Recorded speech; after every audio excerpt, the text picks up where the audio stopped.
All right. We are live, ladies and gentlemen. At least I think we are live. This is episode 2 of Two Dudes and Some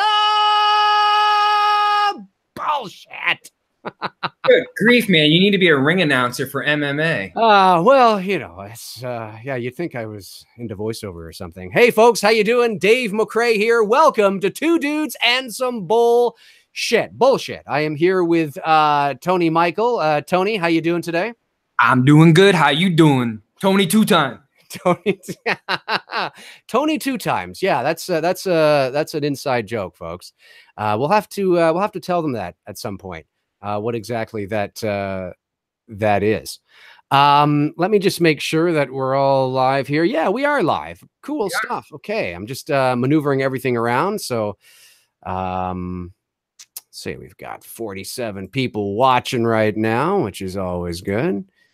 Okay, yeah. So just there we go. Okay, that's what I wanted.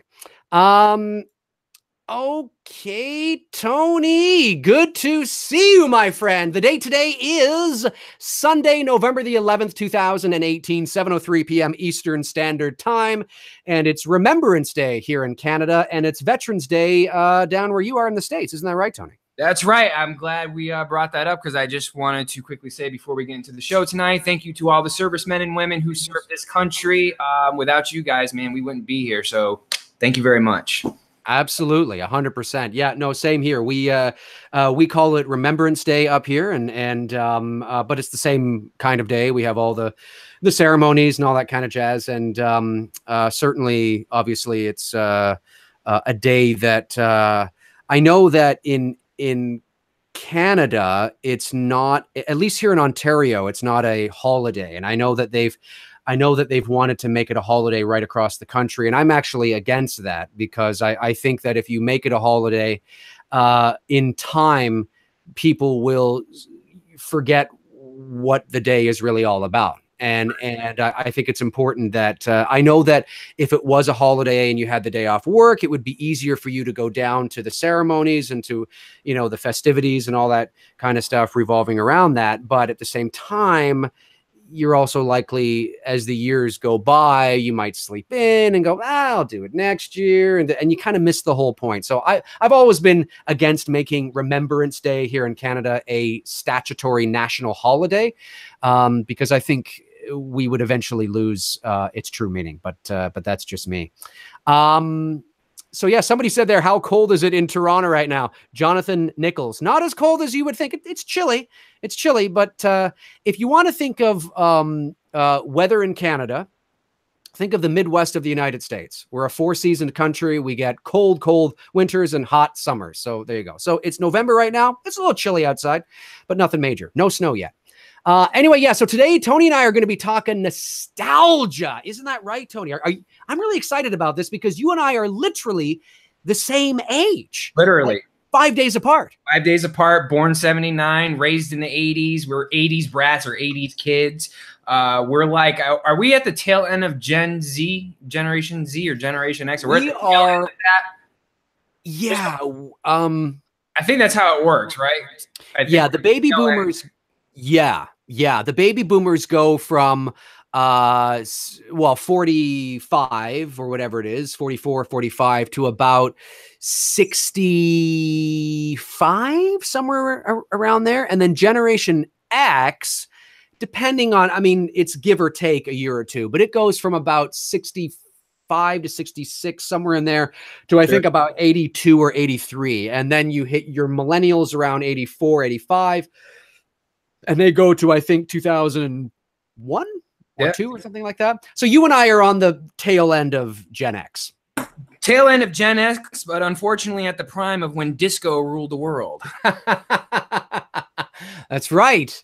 That's right. Exactly. Was your household a disco household? Because we weren't. My family knew. My parents, my mom was more classic rock, everything from like CCR, Aerosmith, Zeppelin, Floyd. My dad was, early 50s doo-wop, Buddy Holly and all that, Richie Valens. and even like classic standards from Italian, because my dad's side of the family is like off the boat Italian. So like Sinatra, Martin, all, you know, even like Italian artists like Caruso would always be playing in my household. But thankfully, no, we had no Donna Summers, no.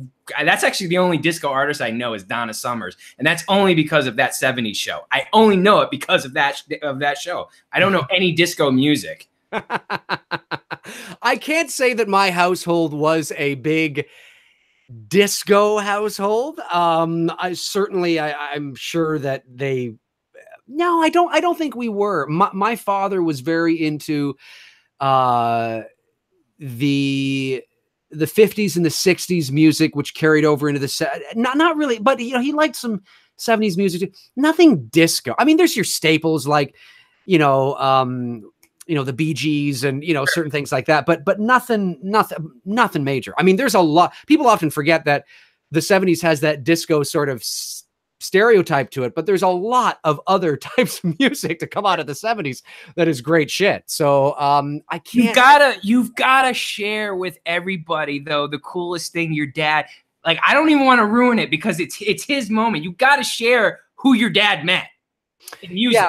Yes. Well, for those of you that don't know, I come from a media family. My dad was a journalist here in Canada by the name of Earl McCray, and he was a very prominent journalist in his time. He sadly passed away in 2011 of a heart attack. Unfortunately, he was only 69, but he had an incredible career about that spanned about 45 years. And he began his career in the early 60s. That's when he met my mother. And my dad worked for the Toronto Star, and he worked for the Ottawa Sun and the Ottawa Citizen and the Peterborough Examiner. And he had job offers from, I believe, the New York Post and the Chicago Sun-Times as well. I think even Sports Illustrated at one time wanted my father. And it's because my dad, for the first big portion of his career through the 70s and the 80s especially, he was a sports writer, a sports columnist. But my dad wrote features. So it wasn't just like, you know, he wasn't a sports commentator necessarily. He wrote feature articles that won him some great awards, personal pieces on athletes and all sorts of characters. And but anyway, my dad in the 60s. Yeah, I have some great photos on my wall here of my dad. It's the fucking coolest thing ever. Yeah, I haven't shown anybody my studio, but I probably will at some point. It's on the list. I have my dad, of course, with Robert Kennedy on the wall over here in about 1968. I also have my dad with the Beatles up here as well. My dad with Burton Cummings from the Guess Who, and my dad with Liberace. My mom and dad actually with Liberace. And my dad's also met John Candy and oh, the list goes on and on. I mean, but I think it's the fact that your dad didn't just meet the Beatles. He met the Beatles in their prime when it was like insane Beatlemania. You know, he met Lennon, right? And Paul McCartney. Oh yeah, he met all of them. I believe so. Yeah, the photo that's on the wall there is from the King Edward Hotel in downtown Toronto, which is this very old historic hotel. It's still there, right. And it's sort of buried now amongst all the big skyscrapers. But back in the 60s, it was a very prominent hotel to stay in. And the Beatles, I think, played in Toronto. I think they only came to Canada once or twice. I think if there's any Beatle heads in the chat room, you might be able to know better than me. But I think they only came here once or twice. And of course, they went to Toronto. And there's a photo of my dad and them there. And it's kind of a funny photo because the story behind it was my dad was able to sneak up to their hotel room, impersonating someone that he wasn't, trying to get in to interview the Beatles. And of course, eventually they were on to him. And this is in the basement, I think, of the King Edward Hotel. And yeah, it's just a funny, I'll save it for when I actually do the video. But yeah, it was pretty cool. I mean, my dad had it was neat. I mean, I got to meet all sorts of hockey players and because of what my dad did, and we had people over at my house, you know, because of what my dad did, and it was pretty neat. But I had no interest in following in my father's footsteps in terms of, I mean, you could say that I'm involved in a section of that sort of industry in terms of the entertainment and media industry, but I had no interest in becoming a journalist, or a columnist or something like that. I was very into sort of the movies and the acting and all that kind of stuff, because that's what voiceover is. A lot of people forget voiceover is acting. It's voice acting. Right. You're just behind the camera as opposed to in front of it. So yeah, I will definitely show you guys that though. Pretty cool father to grow up with, and of course, he was also a pain in the ass, but what father can't be at times, right? Very true, very true, very true. So, what was the 80s like for you, man, growing up? What were you in? Let's go to the TV side first, and then we'll jump into movies. Yeah, okay. Well, I grew up in a little village, I guess, if you want to call it. It's not a village now, but back in 1979 when I was born, it certainly was. There was probably only, if a couple thousand people, if that, maybe. Now, of course, there's probably about 30,000 now, in a town called Bolton, Ontario, which is just about, I don't know, 30 miles northwest of Toronto, maybe. And that's where I grew up. That's where I spent the first 10 years of my life. And I grew up with TV shows like, of course, Sesame Street, who didn't? I also grew up with a show that you probably won't know. I don't think it made it down to the States. There was a show called Polkadot Door. And sorry? No, never even heard of that. No, it was, and a lot of people in Canada, actually, like as a kid, I thought everybody knew what Polkadot Door was, but really it was only an Ontario thing, because there's a network here in Ontario, the Provinces Network, called TVO, TV Ontario. And of course, that's just like anything broadcast on that channel. It's just broadcast in Ontario. Well, when you're a kid, when you see Polkadot Door, you think it's, going everywhere, right?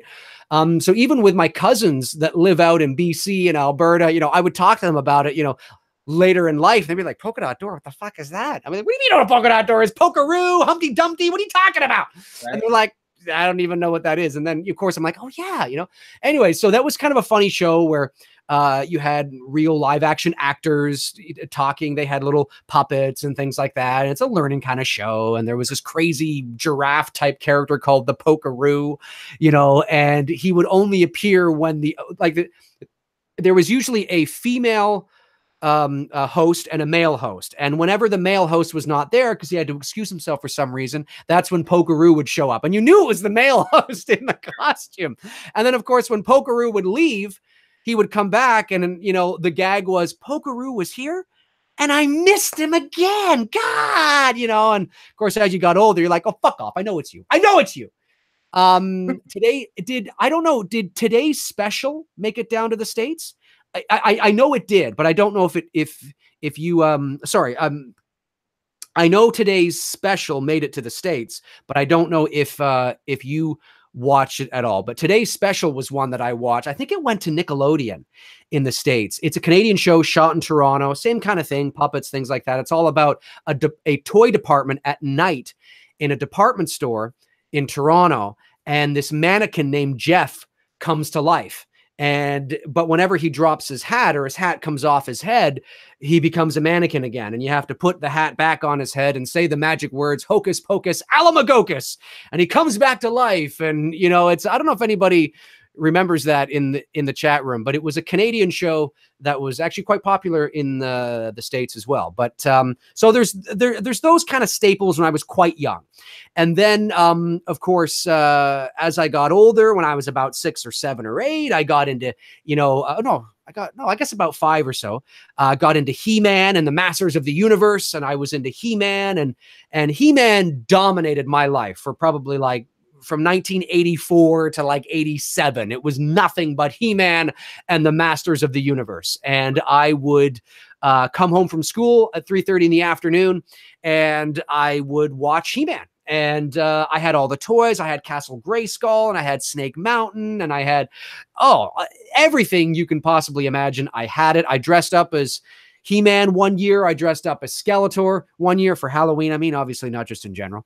Now, are you talking about when you dressed up? Did you dress up in those? Because I dressed up as He-Man one year too. It was the cheap costumes where it was kind of plastic on the outside, plastic mask with that had a little elastic on the back. Yes! Yeah. Oh yeah, that was I remember those costumes back in the day. I think every kid, most young boys in the 80s, you either, like we were talking about this the other day, like I was into He-Man, like you were, and Transformers. It was like the combination of the both. I loved both television shows. In fact, after we had talked the other day, I started rewatching a lot of old Transformers cartoons, Generation 1. And I had all of those toys. Like, I mean, I think about it today, like, you know, like I had the original Soundwave, which everybody who was a Transformers fan, fucking Soundwave was the shit. He was the best Transformers. He was the favorite Transformers. He was just cool, loyal to Megatron, and just cool as shit. He was the boombox, and the fucking thing came out of it. And I tossed it. You know, if I think about like myself back in the 80s, and you know, like, goddamn, if I had kept that shit. And you think about like Castle Grayskull and Skull Mountain, like I had those as well too. Snake Mountain. I'm sorry. If we had those toys today, I mean, they'd be worth a fortune. I know the Soundwave one is worth some heavy dollars. Yeah. Oh, I can hear me in your thing. Yeah, we're gonna get that worked out next week. Wait, let me calm down. There we go. I don't think. Yeah, no, that's good. Now we're good. We're gonna get that audio echo worked out next week, folks, or the week after, because I'll be in Hollywood next week. Yeah, you are right. The funny thing is that I wasn't a big Transformers fan. Now, when I say I wasn't a big Transformers fan, that doesn't mean I didn't like the Transformers. Right. It's just some kids were very into Transformers, some kids were into He-Man, and then there was some kids that had the overlap. I never really got into Transformers. And the funny thing is, I was a huge G.I. Joe fan of the toys. Now, obviously not the G.I. Joe, 12-inch dolls from the 70s that my older brothers had. With the Kung Fu grip? Sorry? With the Kung Fu grip? Isn't that what it was? G.I. Joe with the Kung Fu grip? Yes, it was something like that. You're right. And it's funny because my brother Bob and Neil are 9 and 11 years older than me. Bob is 11 years older than me. Neil is 9 years older than me. So even though I was born at the end of the 70s, there was a lot of overlap from my older siblings that like shows and toys and shit that I would get into that really were quite before my time in terms of the 70s. But because I had the older siblings, I got into all this shit, right? And but the funny thing is that in the late 80s, when the G.I. Joe toys were kind of small, and I got really into the toys. I had all the toys, I had the base and everything, but I never watched the cartoon. Like, I know the cartoon, right? I know Cobra and the whole that, I remember the theme song and all that, but I think I maybe watched it, a couple of times, but I was never really in to G.I. Joe the way, like, my next door neighbor, Johnny Steele. Johnny, if you're watching, I should probably call him John now. I mean, this is not 1985. Right. Johnny Steele, I think I just spat there. Johnny Steele was really into that shit. And I love the toys, but I never got into the cartoon. And it's kind of funny. There's some things that are, and Thundercats, I love the toys, but Thundercats was another show that I watched, but I never really got into. Yeah, Thundercats was the shit. The same thing with Voltron. Voltron was, I call them the original Power Rangers, because when the Power Rangers came out, I'm like, Jesus, man, they're just basically ripping off Voltron. Voltron was such a cool show.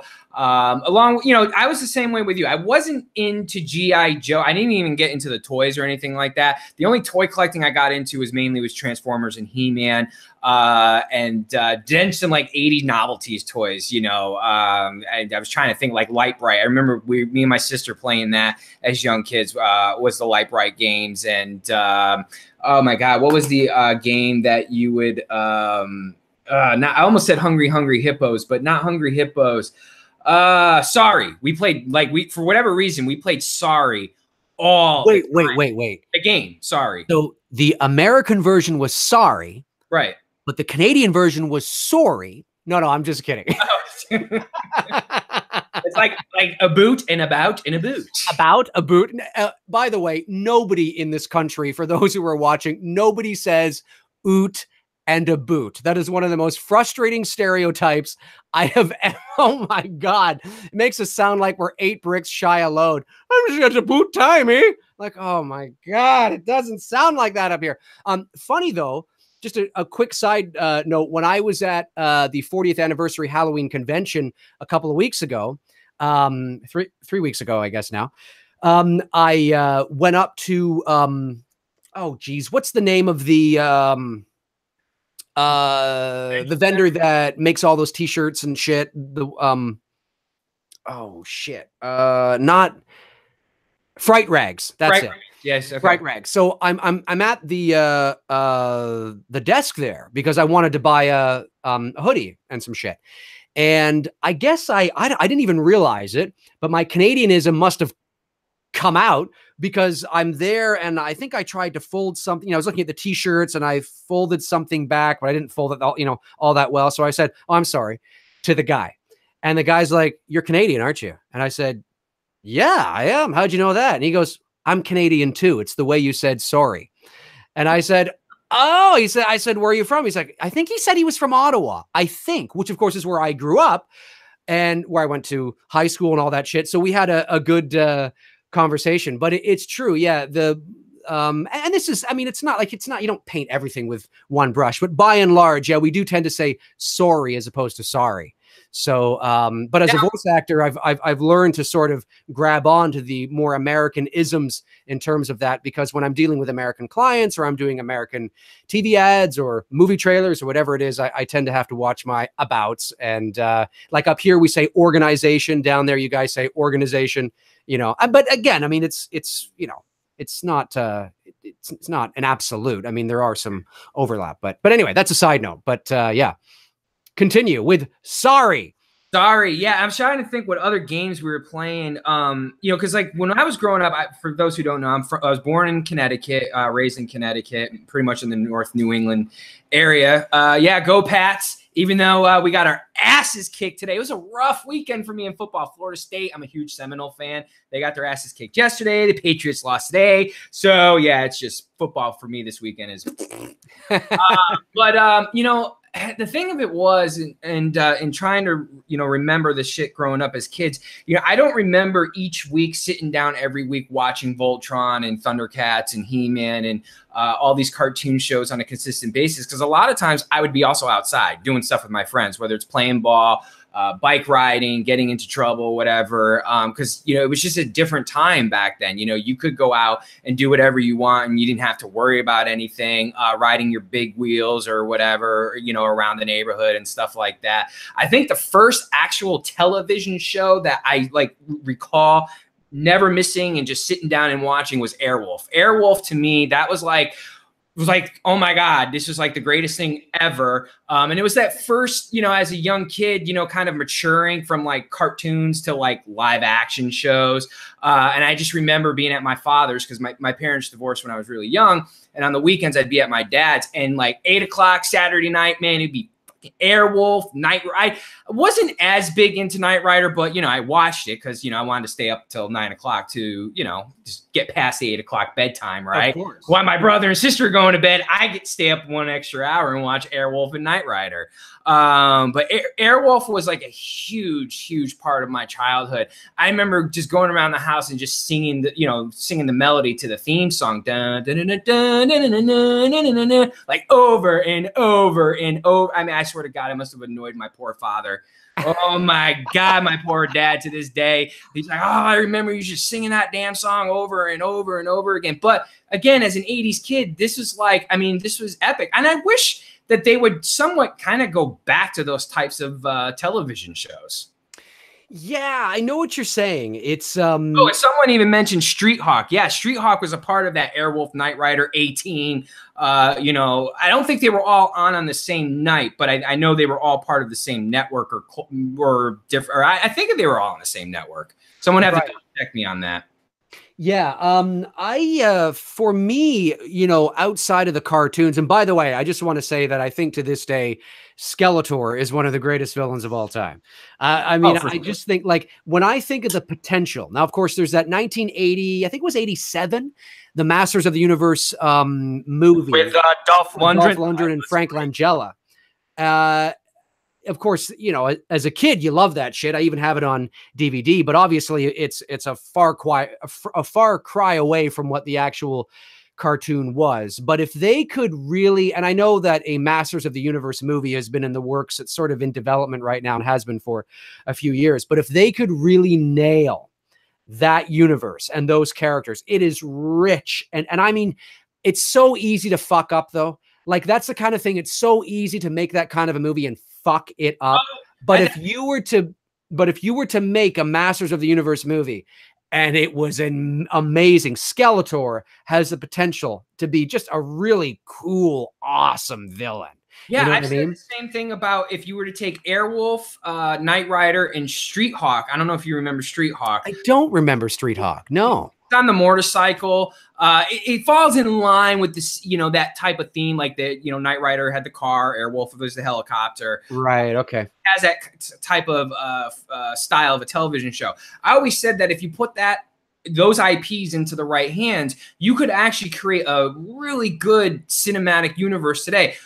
As long as you keep it practical. You start getting into the CGI stuff and it cheapens what we got from the 80s. If they kept everything practical, oh my God, it would be a phenomenal universe. I would argue to say that it not maybe do Avengers-like numbers, but it would certainly draw in a lot of kids from the 80s. And certainly I think it would definitely attract even the, you know, young kids of today. I mean, my God, I've shown my nephews, okay, Airwolf, and they love it. They're young kids, you know, and they're, you know, now becoming teenagers, but it just goes to show you that is a show that has carried through, you know, time, and it's timeless. The same thing with Knight Rider and Street Hawk. And, you know, I've seen people mentioning in the chat room, like Greatest American Hero. That was, you know, another one that was a great television show from the 80s. And I agreed with the person saying that it was the best theme song because, yeah, I mean, I find myself occasionally throughout the course of the year going, believe it or not, I'm walking on, like as I'm editing photos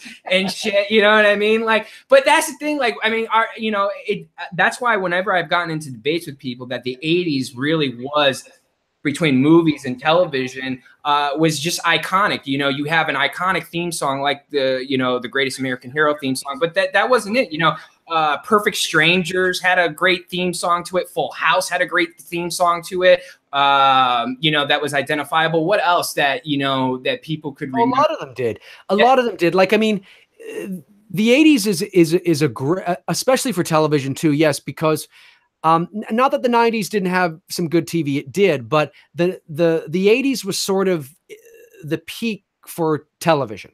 It's when cable, well, it was when cable certainly became a thing, and you could get more than one network now, and you know, it was a really big deal. It was a really, really big deal. And then, of course, in the mid 90s.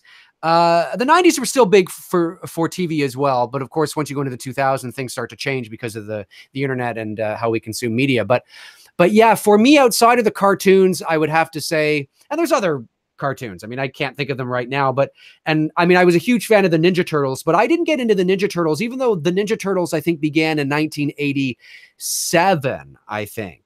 Yeah. And I didn't get into the Turtles until actually the early 90s when I was about 11 or 12. That's when I started to get into the Ninja Turtles. Even at that age, I really liked them. I thought they were cool. Yeah. But 80s TV shows, my favorites TV shows would have been, yeah, like, you know, everything from Growing Pains, Full House. Oh my God, I forgot about Growing Pains. Growing Pains, Elf was probably my #1 favorite show of the 80s. I had the pajamas. I had the doll. Fuck, I should have brought the doll in here. I have the doll in the other room. Small Wonder. Sorry? Small Wonder. The girl, she was a girl robot. My sister watched it. I think I know what you're talking about. It was probably more catered towards girls because that's why I remember, because I remember my sister watching that, and she watched Punky Brewster. I mean, there was such a good array and eclectic shows out there for just guys, for young boys and girls on television, and it was just like one hit after another. You literally could have a show on every single night of the week. It became an event. I mean, for those of you know, for those in the chat room that are too young to remember this, or too young to know this, television was, you know, it's not what it is now. Nobody's watching TV today. You know, I mean, I still have TV. I mean, people are watching, but I mean that as a general kind of thing, because my friend Bruce has 2 kids that are 17 and 15.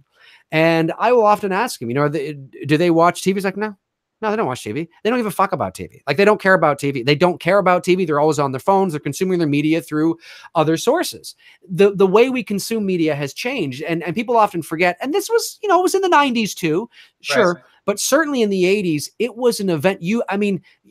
Thursday night, primetime Thursday night was huge. Big time. And it wasn't Friday night because that's when people would go out. They'd go out on Friday and Saturday night. So they made it Thursday night. Thursday night primetime. That's where you had like I don't know if this was, but I don't know if Cheers was on Thursday nights. Oh, but no, Cheers pretty much dominated. It did. And a lot of shows did. And I mean, all throughout the week, right? But prime time in the evenings, families would settle in for whether it was, the magical world of Disney on Sunday nights, the Disney movie, or I remember I totally, as you're bringing that up, I remember that, dude. As kids, we would, Sunday nights, the movie night of the week and whatever. Absolutely. Yeah, it was a big deal. It was set. No one had computers. And when I say no one had computers, obviously people had computers, but I'm saying nobody had computers. The internet didn't exist. There was no social media. It was the television. That was it. And it was whatever was put on that TV. You didn't have a choice. And I remember, and now the TV guide, like you'd get a physical TV guide in the mail every week. You'd get a TV guide, and you'd be able to read. Sorry, it was huge for the actors to be on the cover of the TV guide as well, too. Huge. Absolutely. It was a big thing. And when you would go through the TV guide, you'd go through the weeks. It was like a calendar, and you would see what was playing on what hour. And there was a brief, 30-word synopsis or, 50-word synopsis or whatever of what the show was about. So if it was, Three's Company, Tuesday at 9 or whatever the hell it was, it would say something like, Three's Company. And if it was a new episode, there'd be a big new beside it. And then in like 40 words, it would say, Jack struggles to maintain his composure while Chrissy goes out on a hot date. Something like that. Like, it was that simple. And you're like, oh, I got to tune into that. That's what it was. And it was a big fucking deal. Even though we were kids in the 80s, I remember it very well. I remember taping. I remember going to the video store and buy, we'll get into that in a second, but the whole television side of it was very big, whether it was the Cosby Show, whether it was, and Bill Cosby aside, okay, we're talking about what it was in the 80s. The Cosby Show was, you cannot argue it, one of the most popular sitcoms in television history, and certainly for its time, it was huge. And I remember it very well. And then you have Elf and, Full House, Growing Pains, Knight Rider, Magnum PI. There were your sitcoms, but then there were your sort of your dramas that would kind of happen in the evening hours, like your Magnum PI and your Hunter. Hunter, do you remember Hunter? Oh my God, yeah, Hunter. Hunter? Forgot about that. He was also on Cheers too. He had a reoccurring role on Cheers. He did, yes. But yeah, no, television back then was such an event, and like you were talking about the Thursday night lineup. Towards the late 80s, we had TGIF. So us as kids, 8, 9, 10 years old in the later part of the 80s, we couldn't go out and party with our friends and we were too young, but we had the TGIF lineup, which was huge because if you missed TGIF on Friday, you had nothing to talk about on Monday come school. You were basically like, okay, if you didn't know what the hell happened on Full House, if you didn't know what happened on Family Matters, and Roseanne wasn't on TGIF. I think she was on Wednesday nights. I don't think she was a part of, correct me if I'm wrong, chat room on that, but I'm almost positive Roseanne was not part of the original TGIF lineup. But I just remember it being so popular that if you missed it, you were literally the outcast in school on Monday because you had nothing to fucking talk about. That's very true. Oh my God, the Wonder Years. Yeah, someone just brought up the Wonder Years. Doogie Howser. That was, oh my God, Doogie Howser was another great show. And again, it's in line to like where we've evolved television wise. It's unfortunate we've evolved to this point, but we're not cranking out television shows like we once did. There are good shows on, TV today, like we were just talking about Stranger Things before we came on here. And, it's definitely a great show, especially for us, 80s, kids and whatnot. But it's just not the same. Like I said, we're not getting television shows that, you know, if you start humming the theme to it, I couldn't tell you what a freaking CSI theme song is or whatever's on, you know, TV today. You know, I couldn't tell you the themes. Like, you know, if you started humming like Charles in Charge theme song, I'm going to know that's freaking Charles in Charge or whatever. Right. You know, like Saved by the Bell, you know, that was another one, you know. Well, Saved by the Bell. Well, that was early 90s, but no, you're right. One of the things that people, and again, those who are old enough to remember this, and it's not that, it's a catch-22. There's positive things about the way it is now, and there's negative things about the way it is now. But one of the things that was really great living through the 80s and even the 90s in terms of television was whatever show you watched, whatever it was, whether it was The X-Files, whether it was a drama or a sitcom or whatever it was, you would watch the episode and you would have to wait until the next week to watch the next episode. Right. And there was a sense of anticipation around that and suspense around that. And it was exciting. And in the days leading up, like even the day of the show, like you knew that night. I remember being in school getting really excited because I knew that night I was going to see the epic conclusion to, you know, whatever it was I'd watched the week before on whatever show it was.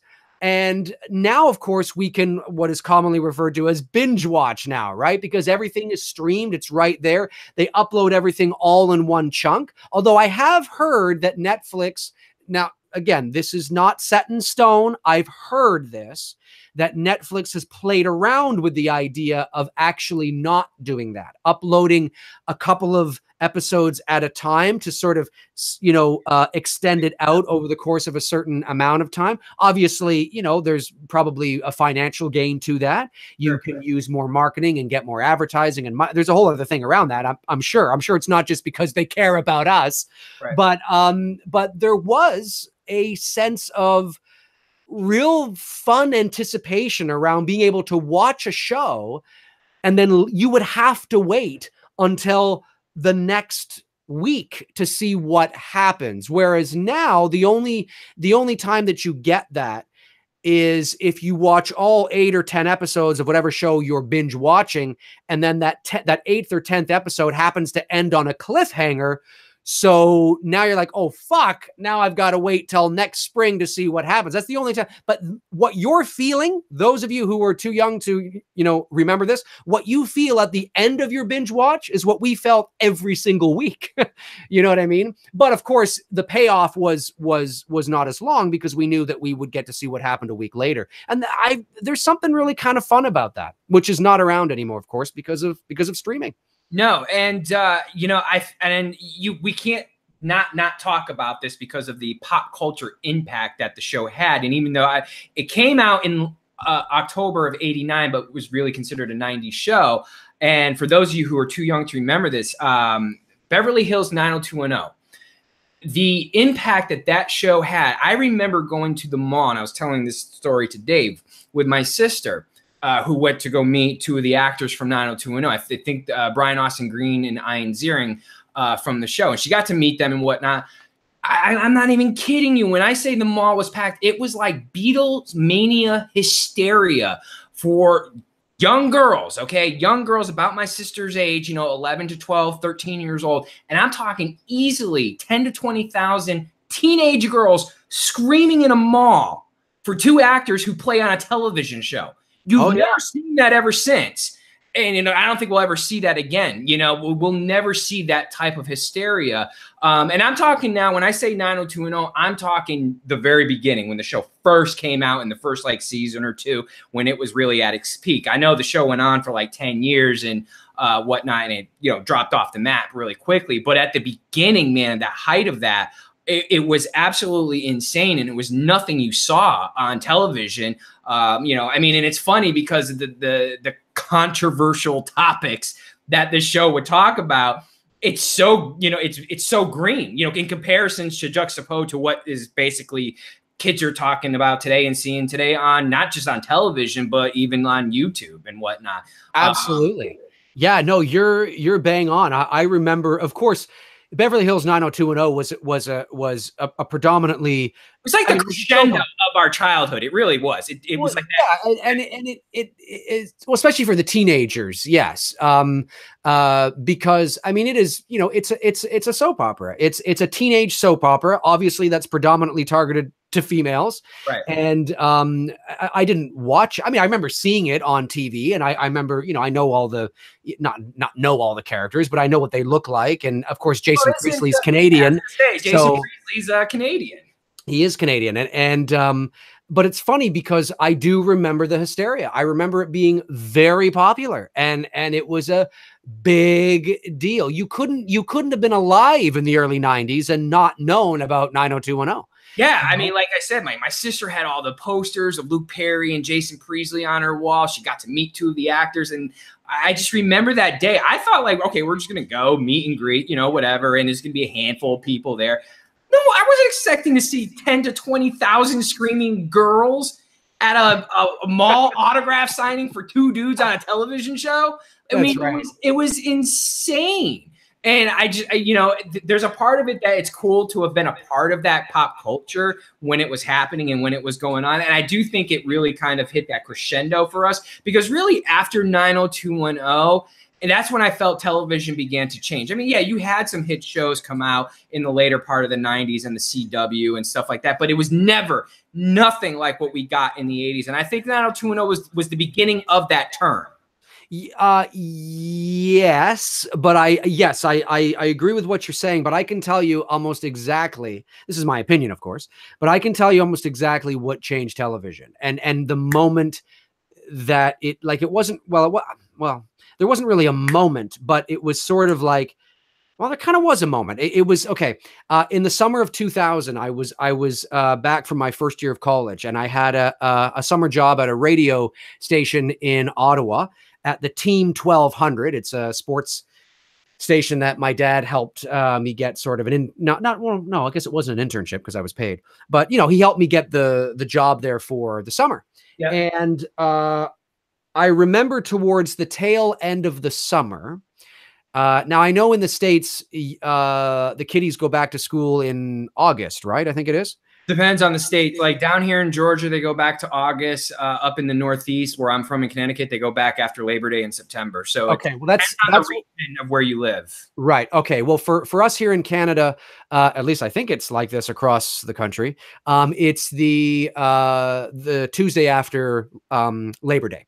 So anyway, I only had a couple of weeks left before I had to go back to college, and I remember the station manager coming in, and the guy, I think his name was Mark. They used to call him Slappy. I don't know why, but anyway, he was going on vacation, the audio engineer, the producer of the show. And I had sort of been answering the phones and things like that. But I also had been job shadowing his job, because for the 2 weeks that he was on vacation, I was going to take over manning the morning show. And the morning show was actually the highest rated morning show in Ottawa. So for a young 21-year-old guy, that was intimidating, but a lot of fun at the same time. So it was only for 2 weeks. It's not like it was a permanent thing. So I remember when I was there, the station manager came in and said, "Hey, listen, we got this great idea that we're going to take the show on location. There's this thing happening down at Britannia Beach," and anybody who's from the Ottawa area will know what Britannia Beach is. But anyway, it's just this beach with a lake and all that kind of jazz. And or maybe it's the Ottawa River there. But anyway, so we're doing our own version. There's people that we've gotten everybody and the community or whatever it is. There's going to be our own version of Survivor. And I thought to myself, what the fuck is Survivor? I had no idea what Survivor. Nobody knew what Survivor was. There were a few people there in the meeting that were like, what the hell is Survivor? Well, Survivor changed television. Survivor was arguably the first reality TV show as we know them to be. Maybe in Canada, but I think people in the States here would go with The Real World, because The Real World came out in the early 90s, season 1. And that was like our first version of reality television. Because The Real World season 1 in early 93, I remember that being huge. And they came in right at like as Nirvana was peaking. So you had a lot of like this type of like grunge type attitude to The Real World type show. So it wasn't just, I'm using Nirvana as an example, but there's Soundgarden, Savage, you know, almost said Savage Garden, Jesus. Soundgarden, Alice in Chains, and whatnot. But for us here in the States, it was probably The Real World was our first reality television show on MTV. Yeah, I'm looking at it right here. I wasn't familiar with The Real World. Real World, yeah. That's what I'm saying. It might be different for you guys. You might not have gotten The Real World up there. Well, no, I think we probably did. Let me, but okay, fair enough. But let me say that in terms of, yeah, The Real World. I'm not familiar with The Real World, so I can't speak to it. But I will say that as The Real World was moving along, you still were getting, obviously, you still were getting the other sitcoms, the other shows, the other type of shows. Right. But once Survivor hit, it changed everything, because then every show that was coming along seemed to be a reality-based TV show in the sort of vein of Survivor, whether it was Big Brother, which was coming next, or whether it was, you know, that one that lasted a couple of seasons, Romantic Island or Paradise Island, the one where you go and you have to avoid cheating on your whatever it was. And then, of course, The Bachelor and The Bachelorette. And it just kept going. We were inundated. And of course, Survivor is still going today. And we were inundated with, as soon as that Survivor hit, it took off. Again, I can't speak to The Real World because I'm not familiar with it, but and I'm not saying it wasn't big. I'm sure it was. But it was popular. But Survivor, as soon as Survivor hit, it changed the landscape of what reality TV show was. All of a sudden, people were like, fuck sitcoms, fuck dramas. Let's do this reality show. And it became really popular, this idea, also because of the internet. Right. And because of the ability to watch people online. Now, YouTube didn't come out until 2005, but even in the early 2000s, you could go to certain websites that were uploading videos that were embedded actually into the site. So certainly television changed after 1999. After 2000, it changed, and how shows were produced and what those shows were changed. And the sitcom as we know it, with the laugh track and the, you know, the 3-camera setup, is very far and few between now. Now we're in this era of, you know, awkwardness, as my girlfriend would like to say. She likes to say, yeah, now the shows are all built around how awkward can every show be? You know, it's just one awkward moment after another, you know, and it's, you know, whether it's Community or Parks and Rec, it's all built around awkward, you know, these awkward moments, you know what I mean? Whereas the normal situated comedy like Roseanne or something to that effect, that kind of a show is very far and few between now. It's evolving of what TV is. Sorry, go ahead. Oh no, for sure. I was just going to add in about how I've always said The Real World was the beginning of the end for MTV. MTV prior to The Real World was all music videos, fun music videos. I remember just, you know, watching Headbangers Ball and Yo MTV Raps and all, you know, the weekly before this is like pre-TRL Carson Daly bullshit. Right. You know, and it was fun times on MTV, and MTV was a fun network to watch.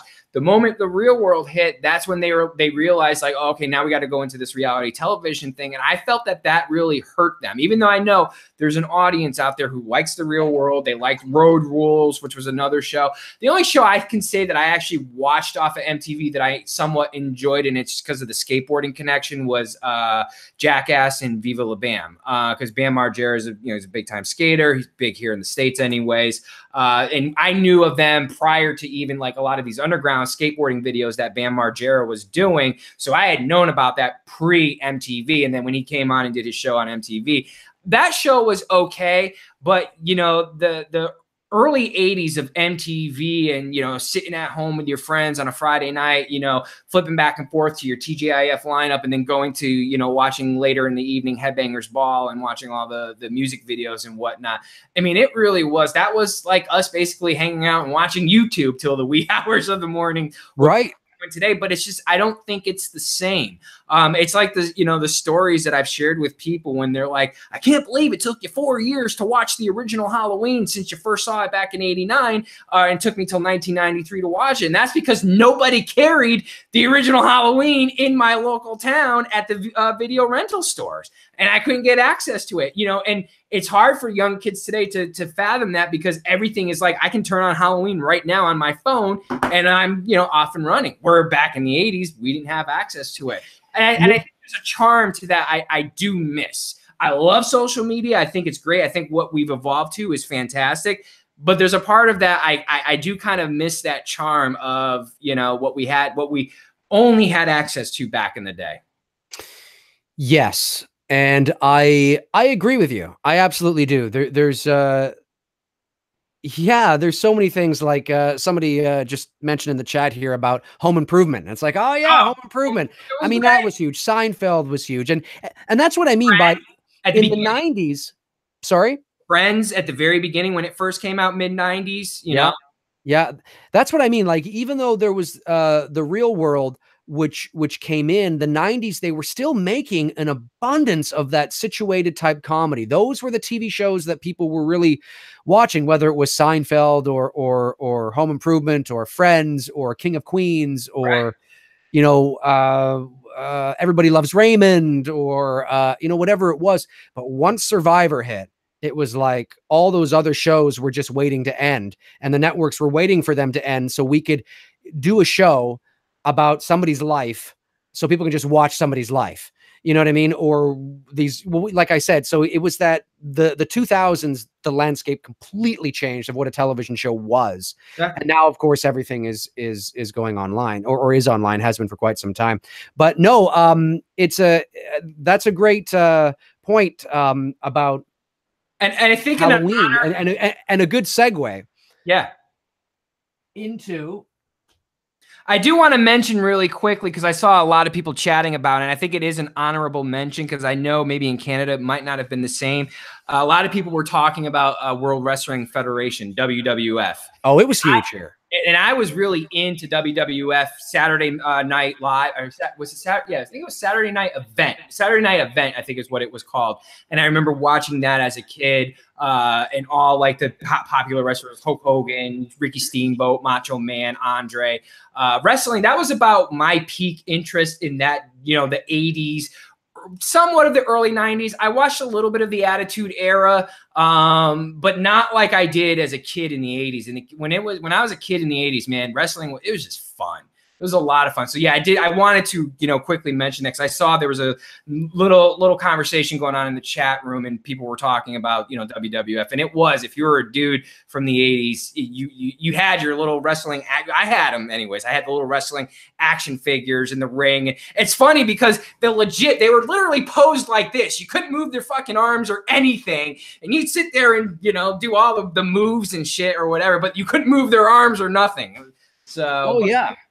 I remember the WWF was huge here, and I remember all of it. All Hulk Hogan, Macho Man, Ricky the Dragon Steamboat, you know, Jesse the Body Ventura, Andre the Giant, Ultimate Warrior, you name it. Oh yeah, it was huge. And I remember also too when there was I don't know if it was like this down there. It probably was, when you would be watching wrestling, but we never, at least up in Canada anyway, we hardly ever got to see the stars wrestling each other, unless it was like WrestleMania, or if it was some sort of, you know, big event thing. Because usually it was like, I don't know, the Ultimate Warrior would come out, and it's like the Ultimate Warrior, and in the ring, his opponent, weighing, you know, 225 pounds, Bill Johnson. Who the fuck is this stooge? And you knew that whoever the main guy coming out was was going to win. I remember that, but oh yeah, no, it was huge here. It was huge. And then of course, you know, the WrestleManias, and those were back in the days when the WWF was still trying to create the illusion that this was legit. Oh, right. Good versus bad and all that stuff. So yeah, exactly. I think it is worth an honorable mention because it was a big part of our television back in the day. For and sure. Just to clarify a little education for someone in the chat room, that is not Katharine Hepburn. That is Audrey Hepburn. Oh yes, Audrey Hepburn. That's right. For my baby. And wasn't she in that? What's that one? Oh fuck. I'll think of it. Anyway, yeah, no. Let's go into movies. Yes, let's go into movies. So that's a great segue. For those that will, to Tony's point about how he didn't see the original Halloween, the first movie that Tony saw, the first Halloween movie that Tony saw was Halloween 4, and he didn't get a chance to see the first horror movie I saw. No, the first Halloween movie.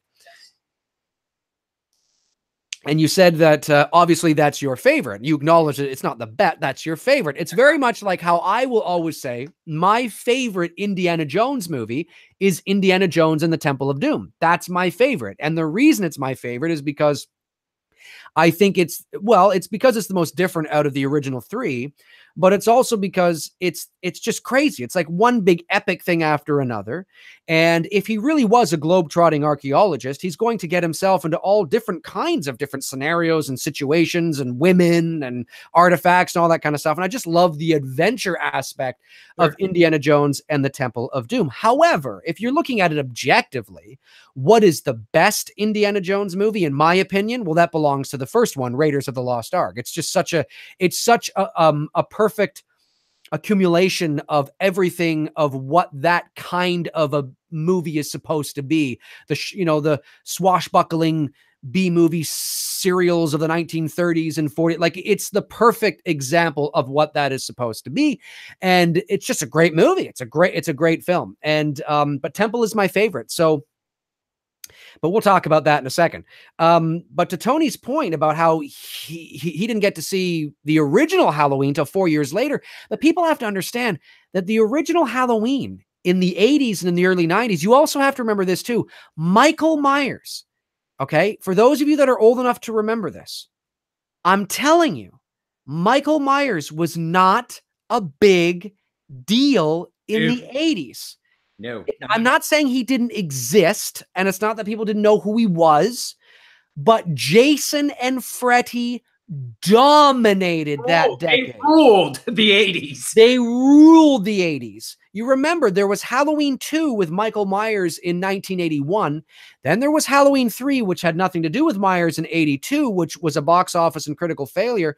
There was no Michael in 83 and in 82. So there was no Michael in 82, 83, 84, 85, 86, 87. 6 years without a Michael, with nothing with Michael Myers. And in that time, Freddy and Jason were tearing it up.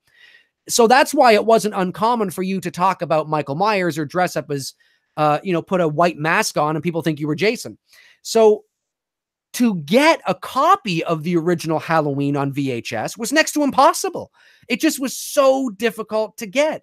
It wasn't until the later 80s, early 90s when you could actually get a copy of Halloween on VHS. And it was mostly thanks to Blockbuster that sort of threw it back out into the pop culture consciousness in about 1993.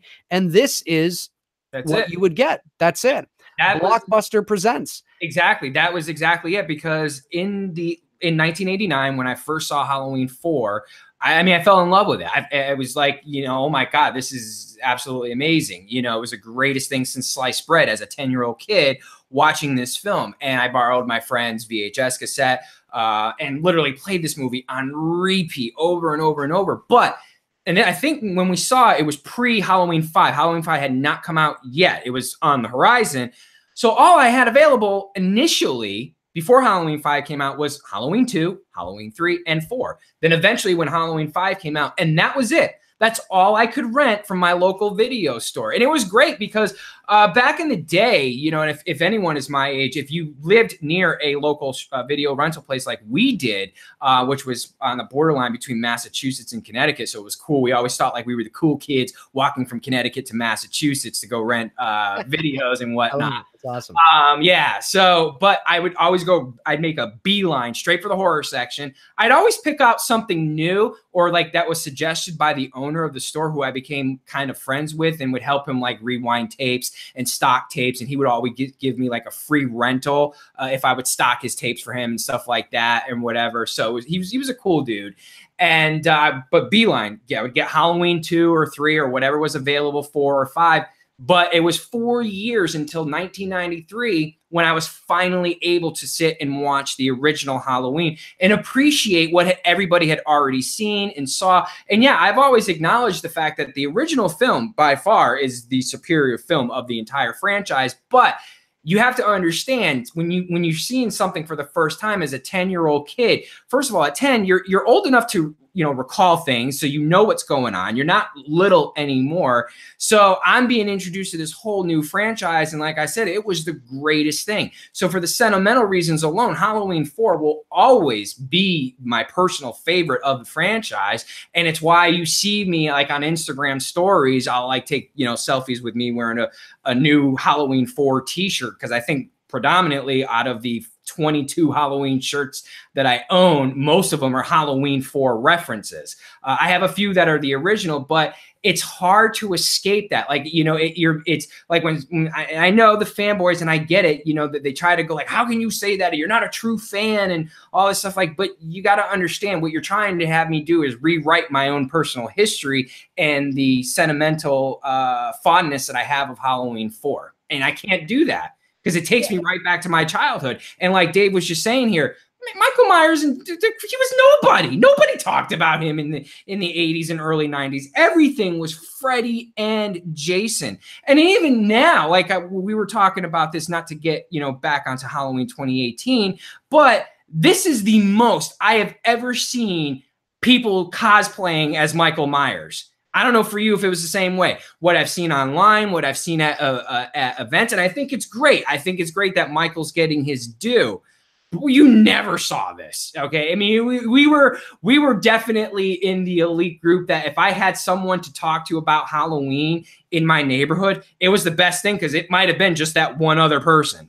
Right, exactly. I just want to, before I respond, I just want to say to perpetual.art in the chat room, he says that Halloween was definitely on VHS in the 80s. Yes, you're right, it was. I didn't mean to say that Halloween was not on VHS in the 80s, but it wasn't on VHS on a mass scale like it was thanks to Blockbuster. It was still a very relatively difficult film to get. You may have had it, and that's great. That doesn't mean it wasn't a difficult film to get if you had it. We're talking overall, it was a very difficult film to get. And the only way that I saw it was on television. And that's the way a lot of people would see it, because in and around Halloween time, they would play the original Halloween. And this was, of course, before the return of Michael Myers. So the only Halloween movies that they were playing on in the early to mid 80s was the original and Halloween 2. And you didn't see Halloween 3 on TV too much then. But it wasn't until 1993 when Blockbuster here release the movie on a mass scale. I mean, so you could walk into any Blockbuster in Canada and in the United States, and there were millions upon millions of copies of this movie. Now, I don't know if there were actually millions upon millions. Okay, don't, you know, I'm saying it for the effect. There were thousands upon thousands, if that makes you feel better. But this is how people were finally able to get it. Oh my God, I can finally get it now, right? Like, you know, I'm not looking for it, you know, over here, or it just winds up here by chance, or, you know, whatever. Now, you could rent it. You could absolutely rent it, but it was very difficult to find for sale. You know, we didn't have it at any of our local mom and pop video rental stores. It wasn't until Blockbuster, and that was the first video I ever rented at Blockbuster Video, was the original Halloween. You know, because for 4 years I had to have people describe what happened in the movie. The only thing that I had to go off of is what you see at the beginning of Halloween 2. That's it. That's all I knew. Everything else that happens prior to that in the movie, I had people like my uncle who knew the movie, who had seen the original. He would describe it to me because, back when I was 10, 11 years old, I didn't care about movies being spoiled because I'm a 10, 11-year-old kid. I'm not thinking about shit being spoiled. In fact, spoiling shit really wasn't a thing. That became more of a thing on YouTube as more, people were doing movie reviews and stuff like that. But back in the day, as a kid, I didn't give a shit, man, what was being spoiled. But knowing that was my first video rental at Blockbuster, what was your first movie? Now, when I ask this question, let me put it in better context. What was your first independent movie that you went to the theaters on your own without parents' supervision as a kid? Oh, well, that probably, I can tell you exactly when that was, and that was Wayne's World, 1992. Really? Yeah, it wasn't, I was a little older. I was, because that was for my 13th birthday. Okay. And I remember thinking how cool it was to be with a bunch of friends celebrating my 13th birthday, watching Wayne's World. And yeah, I don't recall going to the theater prior to that without a parent. I went to a lot of movies. Like I can certainly tell you a bunch of movies I saw, but I don't recall being alone. Well, certainly I don't think I would have been alone, at 9 or 10, but I don't think I was with a friend with friends. I think the first, was Wayne's World in 1992 for my 13th birthday. But the 80s was great. I mean, it was, and this was a time too when video stores, which came to real prominence in the 90s, on a mass kind of thing. I mean, if you lived in a small town or if you lived, I remember renting videos from Canadian Tire. And for those of you that don't know what that is, that's just like a Home Depot kind of store up here. And it's been around for years. And there was a section in Canadian Tire. I remember it. I can remember it. As I close my eyes, I can remember walking, turning the corner. And I think there was like a counter there. Maybe that's where you got your keys made or you picked up paint or something. I don't know. And there was this wall. And on this wall, there was probably about 50 or 60 movies that were for rent. It wasn't a video store. It wasn't a Blockbuster, but there were movies that were for rent. And I remember that's where I would rent The Goonies. And that's where I would rent. They had VHS tapes of He-Man. Like just single or like 2 or 3 episodes of He-Man, and the box art was there. Walt Disney episodes as well. I remember renting Donald Duck and Mickey Mouse and shit like that. And then of course there was also convenience stores where you would rent movies. And I remember going to the convenience store. They had the shitty selection. The convenience stores, at least ours did. They never had a great selection to choose from. Yeah, I don't really remember whether the convenience stores had shitty selections or not, but I do remember it was really cool when it got to the point in the mid to late 80s when Nintendo became a really big thing, that you could go to these convenience stores and rent games. That was really kind of cool. But yeah, I mean, I can't remember my first. I mean, there was a video chain up here called Jumbo Video. For those of you that are Canadian, or maybe you know that, I don't know, but it was exactly like a Blockbuster, but they had a big popcorn machine that you could fill a little bag of popcorn in, and you could walk around and eat popcorn as you're picking out a movie.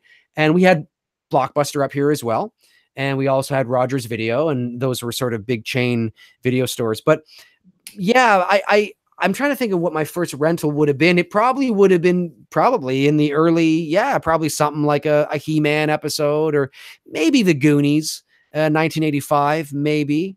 We're going to go first video rental. Mine was Karate Kid. I mean, that right. Was such a huge impact to my childhood. I do remember that there was a reissue. I'm trying to remember my first theater experience. And I don't know if this was my first theater experience, but I'm pretty sure. Yeah, the Karate Kid was my first. No, it's between Karate Kid and E.T. I saw them both, and they both came out pretty close because Karate Kid's 84. I think E.T. is 83, right? Something like that. Yeah, so probably was E.T. was my first theater experience. I think my first theater experience may have been, and if it's not, it's got to be close because I was 4. It was 1983. So it would have to have, it's the reissue of Snow White and the Seven Dwarfs. And I'm pretty sure my sister, my older sister, Jill, so if I was 4, she would have been like 19. I'm pretty sure she took me to see this, a reissue of Snow White and the Seven Dwarfs in 1983. Okay. Because I think that was probably one of my first theater experiences, because I also remember seeing Gremlins and Back to the Future, not necessarily at the same time, because they were obviously released in 2 different years. But I remember seeing Gremlins and Back to the Future at the drive-in. And that was at a time when the drive-in speaker was literally a box outside your window. Like nowadays, and for the better part of probably 20 something years now, you have been able to use your radio. Because I remember going to see Volcano and Speed 2 in 1997 when I was still at the tail end of my high school career, with career. I don't know why I chose that word, but I think you know what I mean. And my high school life. And we went, and at that time we were using the radio. So obviously being able to do that came in the 90s, but in the early 80s, you still had to use the box that was outside. You had to roll down your window. And if it was a hot summer night, fuck, the bugs, you had to put mosquito netting up to keep the bugs out. And that's how you would hear the movie. Was not through your radio. It was through the speaker on the side. Do you remember that? We didn't have in where I grew up in Connecticut. I mean, I knew what drive-ins was. I mean, yeah, but we didn't have them. No, what we had in town was a little 6-theater cinema. I loved this cinema. This was my favorite. This was the first cinema that I went to on my own as a young lad to see. My first movie was Home Alone. That was the first independent with my buddies. 1990. We went and saw Home Alone, and I've always said this to this day. That experience first, and I remember it, first you're going to the movies on your own. That's the coolest thing ever. You're with your absolutely. I felt the same way. Yeah. But Home Alone, the theater reaction and the crowd reaction, I've never experienced anything like that, ever in a theater since seeing that movie. And just the laughter, the genuine laughter of everything that eventually unfolds in Home Alone. It was great. And, people were literally standing up, giving an ovation. I mean, literally standing up, giving an ovation. Wow. Me and my boys are looking at each other like, what? Okay. I mean, like, we're 10, 12 years old, but still, it was such a cool experience to have. And then my first horror movie where I didn't have parental supervision, and a buddy of mine who was 18 was old enough to take us in, was Freddy's Dead. That was the my first horror movie. Unfortunate, but I mean, I was too young in the 80s. My parents weren't going to take me to horror movies, even though my babysitter showed me Nightmare on Elm Street. That was my first horror movie ever that I saw and loved it, and I fell in love with horror movies ever since. And right. I have fond memories watching Friday the 13th with my grandfather because he was really into Friday the 13th films. As I was starting to get a little bit older here in the later part of the 80s and watching those movies with him. But yeah, I mean, I think about that. And I'm like, shit, Freddy's Dead. That was the first horror film that I saw in theaters. Well, mine wasn't much better. My first horror movie experience in the theater, not my first horror movie experience. My first horror movie experience, I believe, was do I have you know what? I have a Connecticut native here. Yeah, you're right. We have the drive-in. I totally forgot about the drive-in theater. I'm pretty positive there's a drive-in place in a town called Newington, Connecticut, and I'm almost guaranteeing it that if I were to ask my dad, where did you take me to see E.T., he'd probably tell me that. If I'm not mistaken, I'm almost positive that's where he took us to see E.T. was in the drive-in. But I mean, I was too young. I don't really remember that. Like, as far as recalling what I could remember, it would be The Karate Kid with my grandfather. That's the first one that I saw that I can remember seeing in theater. E.T., I don't remember. I was too little. Right. I see E.T. was 82, and it was such a fun, phenom, a phenomenal sort of just, thing at that time. It became the highest grossing movie of all time at that time. I think you would have thought that I would have gone to see it, but I mean, I would have been 3 in 1982. I'm not sure. I'm not sure if I saw E.T. in the theater or not. And if I did, well, then that would have predate the re-release of Snow White and the Seven Dwarfs. So it's entirely possible that may have been the first. It was somewhere in and around there would have been my first experience. My first horror movie I ever watched was probably one of the Elm Street films. Yep. I got into Elm Street before I got into Halloween. But when I say before, I think that's very common with a lot of kids our age. Yes, because Michael, how popular it was. Yes, exactly. Because Michael Myers, I don't care what anybody says. If you weren't around in the 80s, I mean, I'm telling you, Michael Myers wasn't a big thing. I'm not saying he wasn't a thing, but he wasn't anything, but Jason and Freddy ruled the box office. I'm not saying they were all successful at the box office. I just mean that the amount of movies they made. They were in pop culture. Oh, huge. And then Michael finally got his act together and came back at the end of the decade. And let's not forget, you could argue that there were only two, decent. I like Halloween 2 and I like Halloween 4. But you could argue that for the sake of argument, there were only two good Michael Myers movies in the 80s anyway, 4 and 2, sure. Because 5 was a fucking shit show. So, right. And people forget 3, 3, even though people now have grown to appreciate it and really like what Halloween 3 Season of the Witch is, back then, fuck no, that was no one liked Halloween 3. Exactly. So you're right. That's a very good point you make, Tony, about how a lot of kids our age, boys especially, obviously, got into Freddy or Jason, right. But even way before we ever got into Michael. But thankfully, I had an older brother, Neil, who introduced me to Michael Myers and Halloween not long after I got into Elm Street.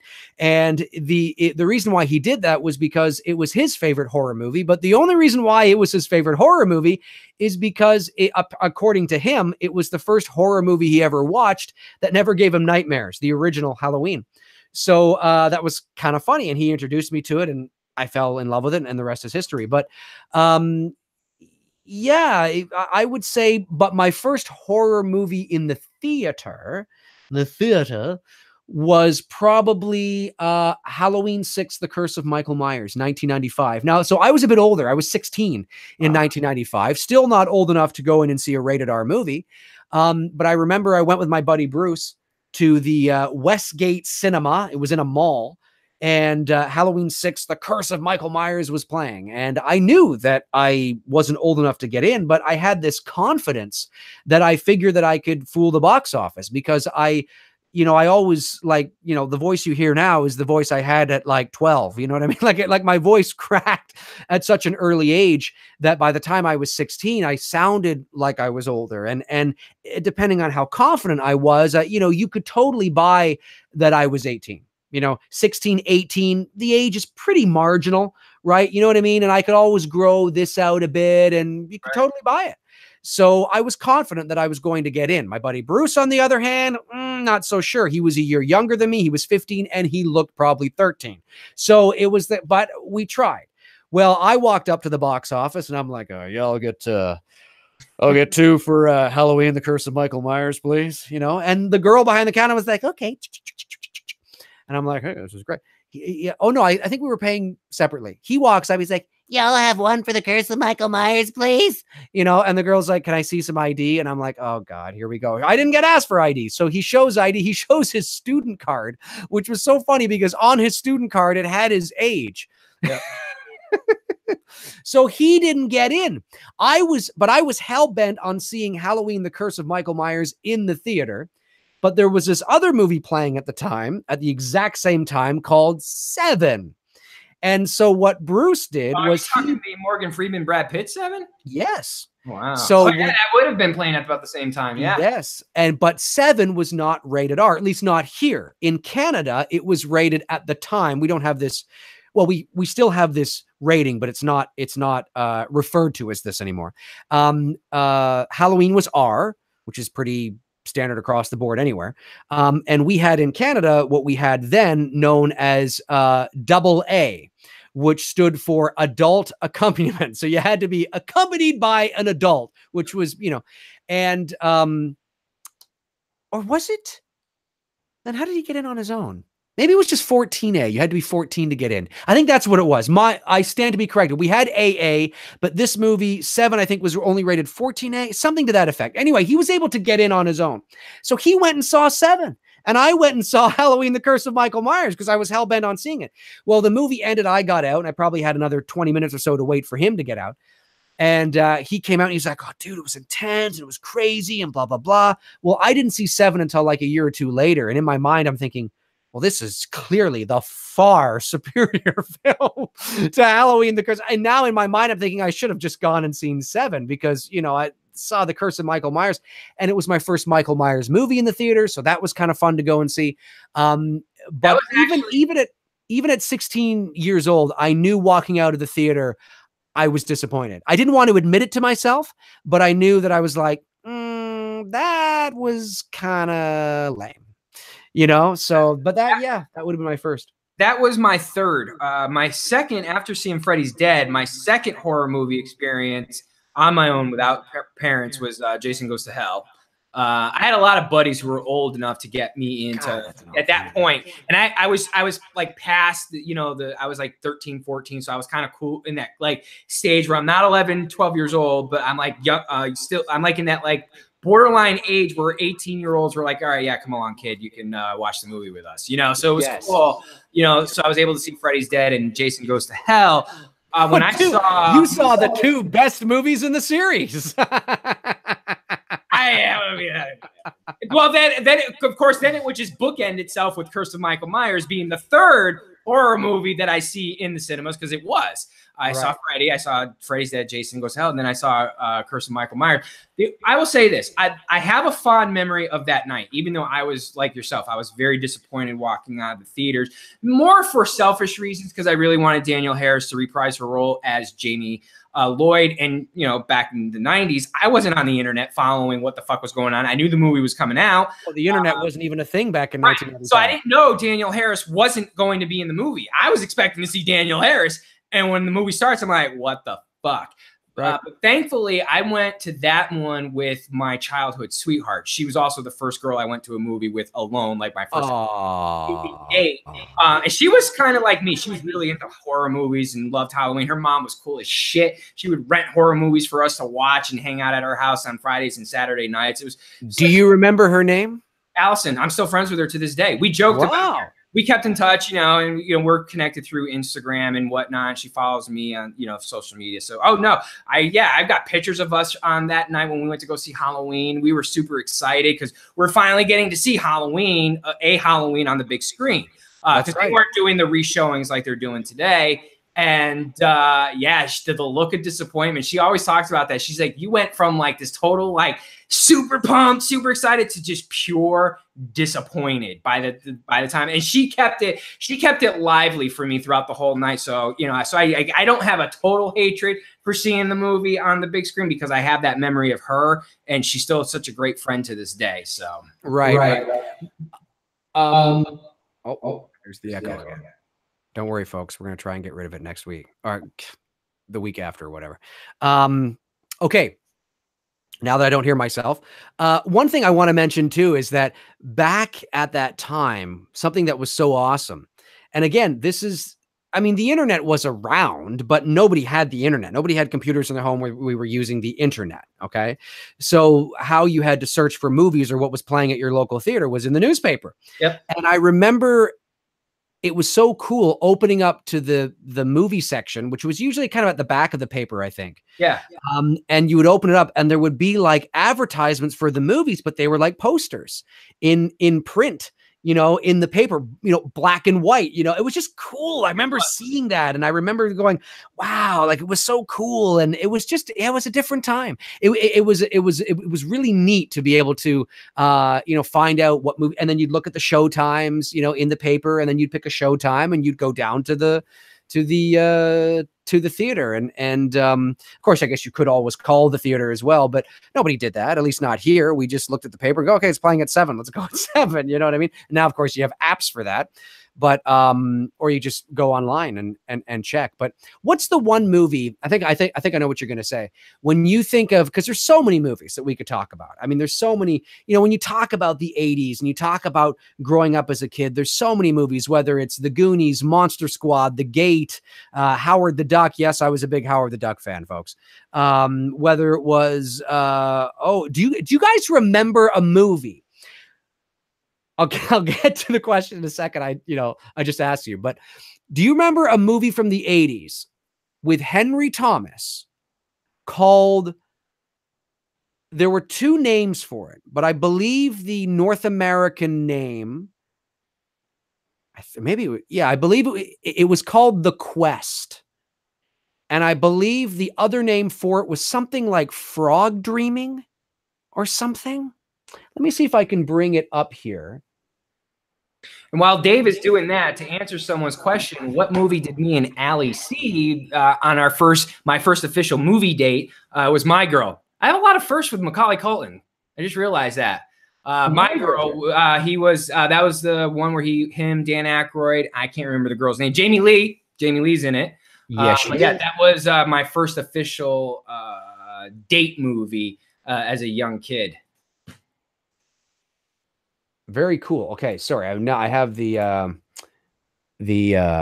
poster here. Let me just see if I can bring this poster up. Does anybody in the chat room remember the movie that I was talking about with Henry Thomas called The Quest? Anybody remember this movie? There it is right there. Does anybody remember this movie with Henry Thomas?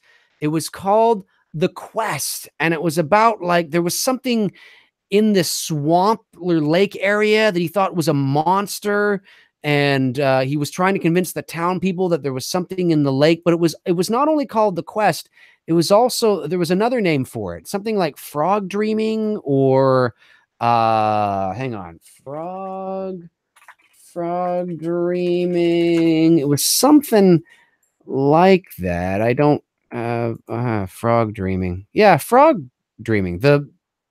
Something like that. Anyway, does anybody in the chat remember that song? Oh, is it backwards? Is it coming up backwards? The poster? No, or does it look okay? Looks good. Does anybody in the chat room remember this movie? You got me, man. I've never even seen this movie. 1986. It's funny, eh? It's funny how some movies. That's the first time I've ever heard you say A. Well, I said A because I was like, it's like that's funny, right? Like I don't go around going A after every sentence like a punctuation point, like the stereotype. The Canadian stereotype is this. Yeah, I know, eh? It's pretty good, eh? Well, I'm just going to go outside, eh? I'll be back in a minute, eh? Like they're using it like it's a punctuation, like a period. It's like nobody says that. I've heard Americans say A. I've heard Americans go, yeah, I know, eh? It's just crazy. Like in that context, right? I'm gonna have to watch this movie though. Yeah, you'll have to watch it because it's pretty crazy, eh? It's unbelievable, eh? Henry Thomas, eh? So you were starting to ask me what was something about were you gonna ask me my favorite 80s movie? Or what I was going to ask you was when you think of the 1980s, growing up in the 80s, what is that one movie? I mean, I think I know what you're gonna say. Like everybody know what I'm gonna say. Yeah, the movie that resonates, because like I said, there's so many, right? There's so many great movies from the 80s, some of which we've mentioned. There's no doubt there's probably going to be a ton that we won't mention, but that doesn't mean that we didn't watch them or whatever. What's the one movie to you when you think of the night as being a kid in the 80s that you watched over and over and over? Because if you were like me, a kid in the 80s, whenever I would get a movie, I would watch it over and over. The one thing that my sister Jill says to this day is, listen, when we rented you a movie, we got our money's worth and then some. We got our money because every time we'd rent you a movie, you would watch it like 450 times before we had to take it back. And sometimes we didn't even take it back. We would just call the store and renew it. Can we renew this movie? Can we renew this movie? You know, what is that movie for you? Well, it's actually two, but it's a part one and part two, so it goes together. And that would be The Karate Kid and The Karate Kid Part Two. I watched these both equally, the same amount of time. It definitely defined my childhood. Special memories of it with my grandfather, who I was very close with. I had a very good relationship with him. As a kid growing up, anytime when we would leave his house at night, usually we would go up there like on a Sunday or something, especially in the summertime, go swimming in his pool and stuff. I'd always pose in the crane technique. And he had a bad knee as he got to the later part of the 80s. And so he ended up walking around with a cane. So we'd always do this thing called the cane versus the crane. And sometimes I would be a little smart ass and actually do the crane technique. And he'd whip out the cane and grab my leg and pull me out from underneath. And I'd do a face plant right on the floor. But yeah, I would say it would definitely be The Karate Kid. It just totally defined my childhood, from not just the movie itself and being that kid doing the crane out in the parking lot like every other kid was doing. The music that was in The Karate Kid. It really, The Karate Kid is just one of those movies that totally embraces the 1980s, from Avildsen's directing and the story of Daniel and Miyagi. And the new kid in town. And just, I mean, there's not enough I can say about this movie. I've talked about The Karate Kid relentlessly on my channel. I've reviewed Cobra Kai and whatnot. So if you guys want to go see that, just go to my channel and watch it. I don't want to repeat, basically all over again, but it would be both of those. It would be Karate Kid 1 and 2. I do like 3, but 3 came out towards the later part of the 80s in 89. So it's like, if we're talking about the 80s, the heart of the 80s, it would be Karate Kid 1 and 2. Very cool. For me, I would have to say, and unfortunately, I don't have a copy of this movie on VHS. I actually never did have a copy of this movie on VHS. I do have it on DVD and now, of course, Blu-ray.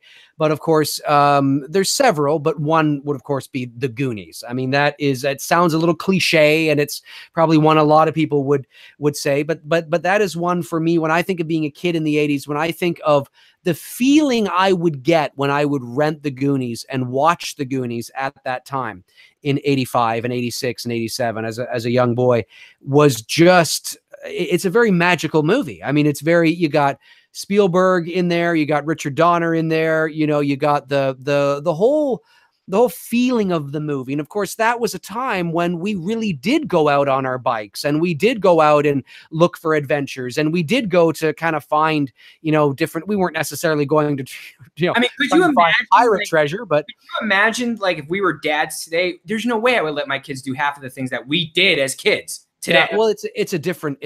I agree, and it's a different time. But that is definitely one. I've got a VHS box here that I pulled out for the purposes of showing some movies, but unfortunately, a few of the ones that I wanted to show must still be under the basement stairs.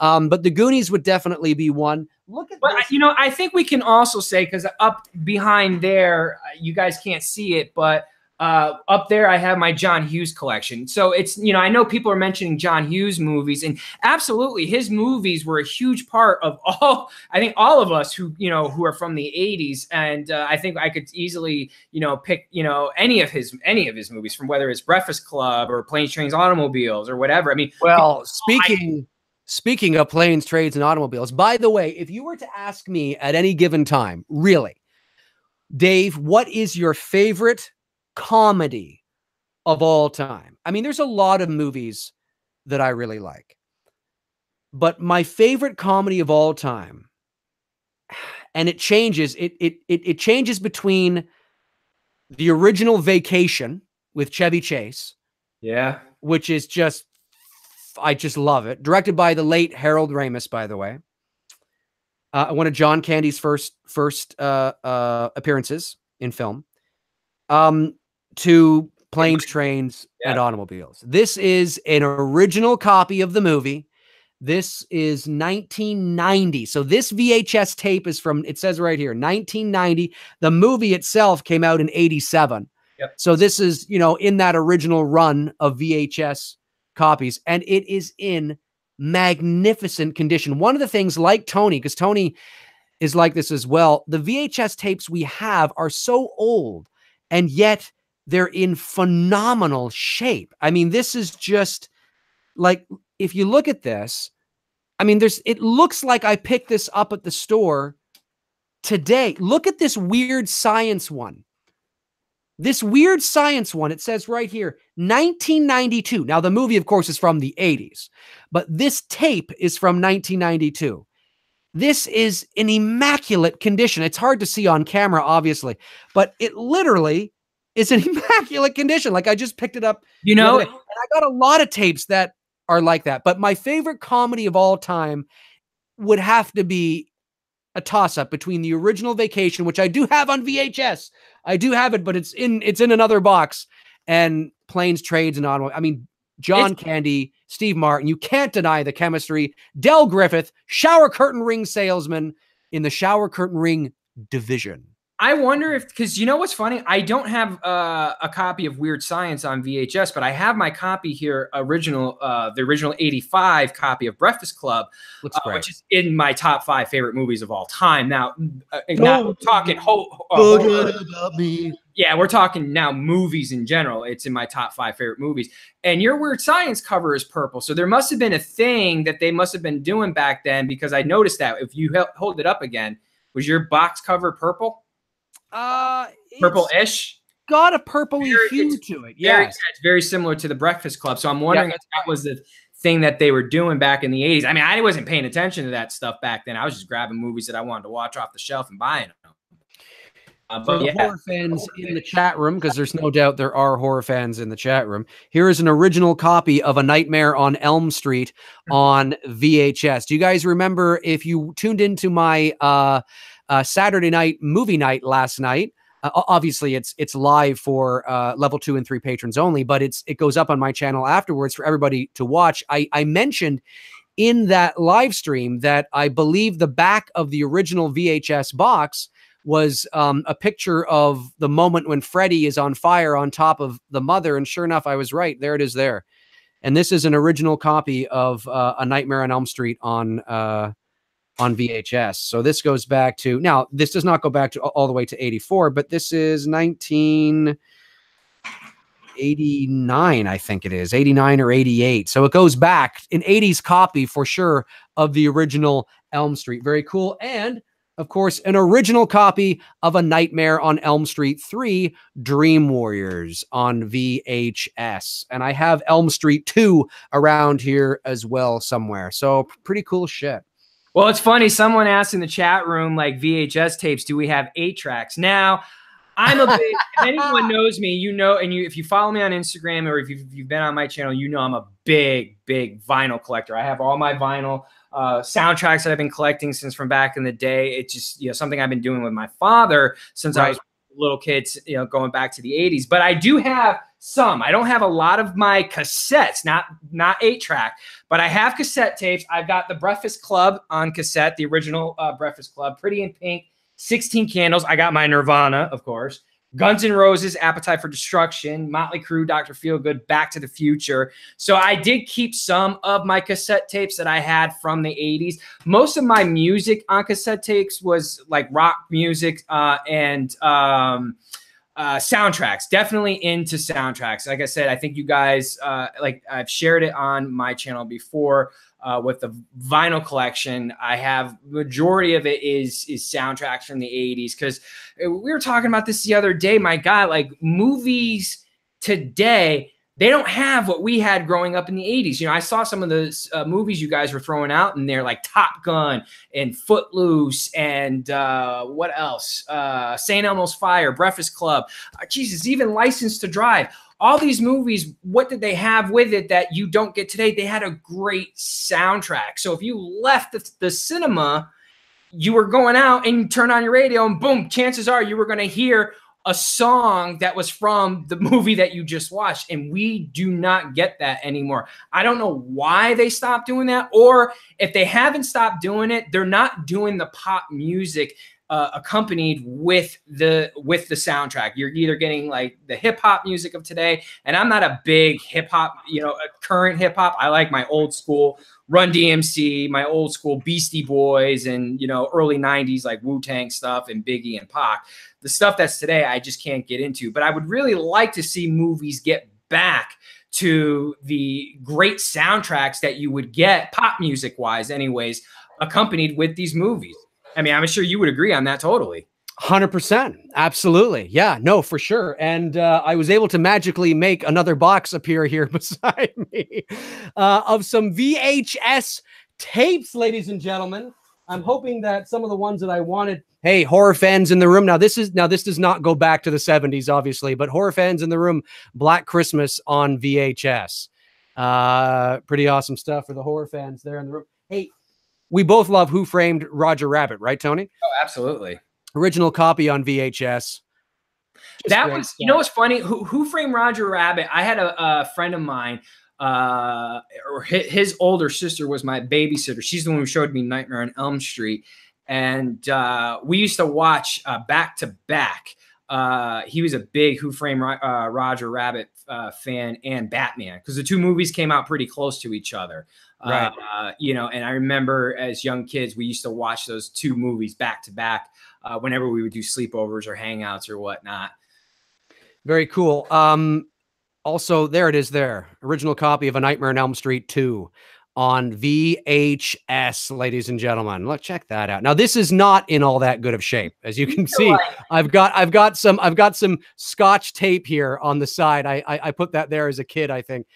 So this is not in the best. I mean, the tape itself is in great condition, but the box is showing its age. I mean, this, again, the box is 89 or 88 or something like that. The Black Christmas, by the way, because I've seen some people mentioning it. To us, that's Silent Night, Deadly Night.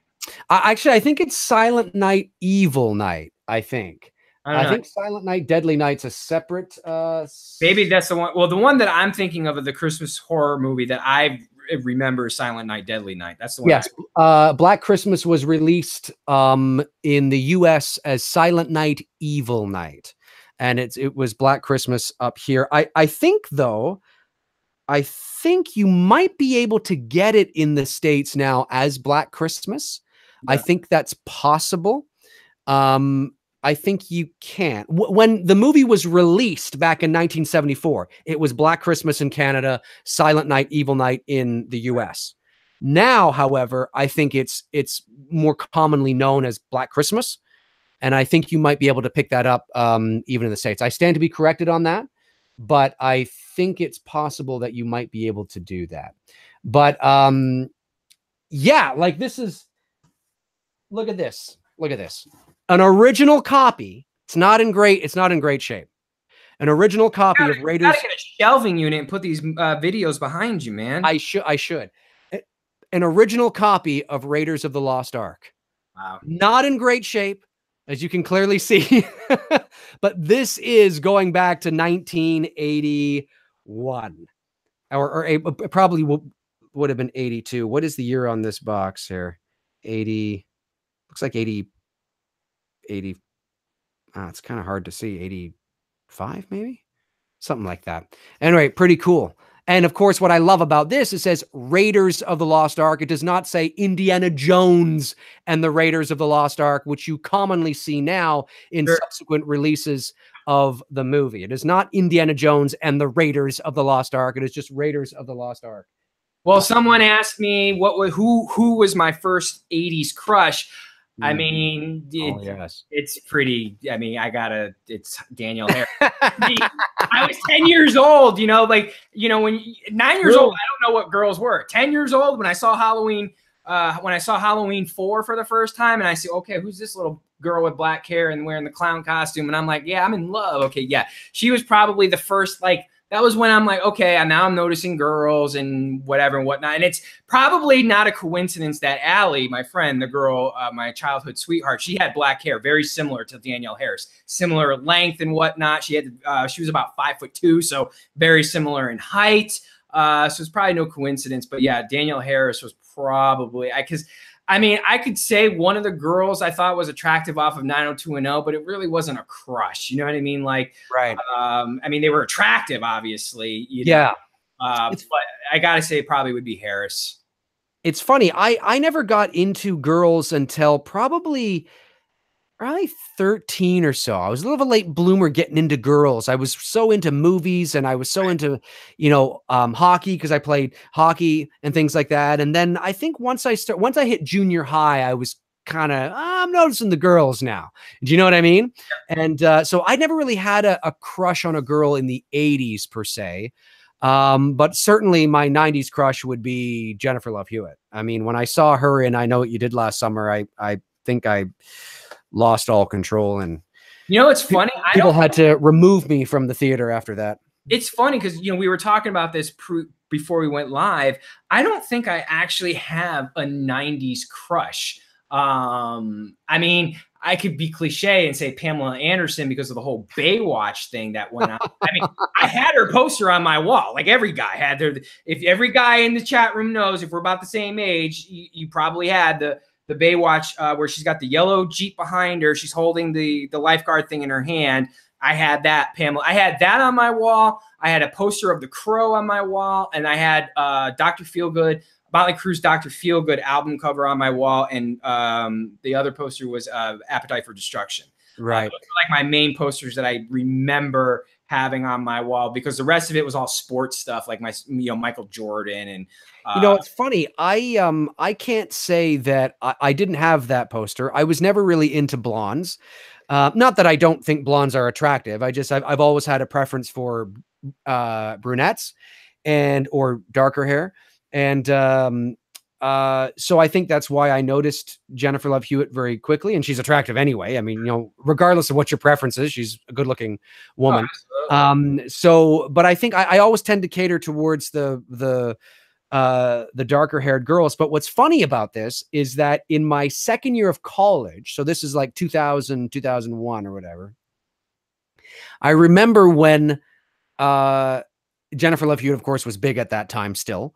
And I remember for Christmas, I went home for Christmas, and my dad, one of the gifts he gave me was a Jennifer Love Hewitt calendar.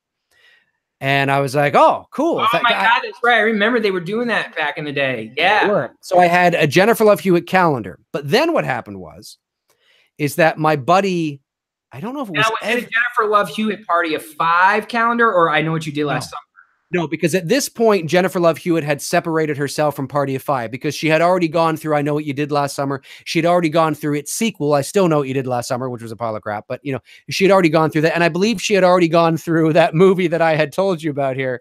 Where is it? I think I have it here. Yeah, this one here with Sigourney Weaver, Heartbreakers, and Gene Hackman. She'd already, I mean, she was sort of, on her way to, I mean, she's kind of fell off the radar now because she is doing the family life. But at that time, she had separated herself from Party of 5 enough that she could have her own calendar. So she had her own calendar, and my dad gave me it. And then I think that it was Christmas time. And I think that night, Christmas Day night, I don't know which buddy it was, whether it was Evan or Brian, but one of them came over and they gave me a gift. And of course, it's wrapped, but it looks like they're handing me a vinyl record. So what do you think that it is? Oh, it's a Jennifer Love Hewitt calendar, and it's the exact same Jennifer Love Hewitt calendar. But then what happened was I took both these calendars and I went back to college. And then I walked into my dorm room, and my roommate gives me a Jennifer Love Hewitt calendar, and it's the same Jennifer Love Hewitt calendar. And then a friend of mine in residence comes downstairs, knocks on my door. Hey, you're back. Yeah, how was your Christmas vacation? Here, Merry Christmas. Hands me the exact same Jennifer Love Hewitt calendar. So I'm sitting there with 4 of the same Jennifer Love Hewitt calendars. And do you think I put them on my wall? You're damn right I put them on my wall. Oh my God, that's too much. You know what? I would say my second crush after Danielle Harris, now this goes back to more late 80s, early 90s, was probably Nicole Eggert when she was on Charles in Charge. When she was on Charles in Charge, she was fucking hot. Oh my God, Nicole Eggert was banging on that show. I didn't get into her when she was on Baywatch and she cut her hair, and I wasn't really feeling the look that they were giving her on that show. But oh my God, when she was on Charles in Charge, Ooh, yeah, she was. I would say that as you were hoping that it could be Tony in charge. Pretty much, I was hoping that it was Tony in charge. Oh my God! For the horror fans in the chat room, check out this VHS, the TV version of the original Halloween. This is the version that has those clips in it that were shot for network television back in the early 80s for NBC, I believe it was. That is the TV version of Halloween, the original Halloween on VHS.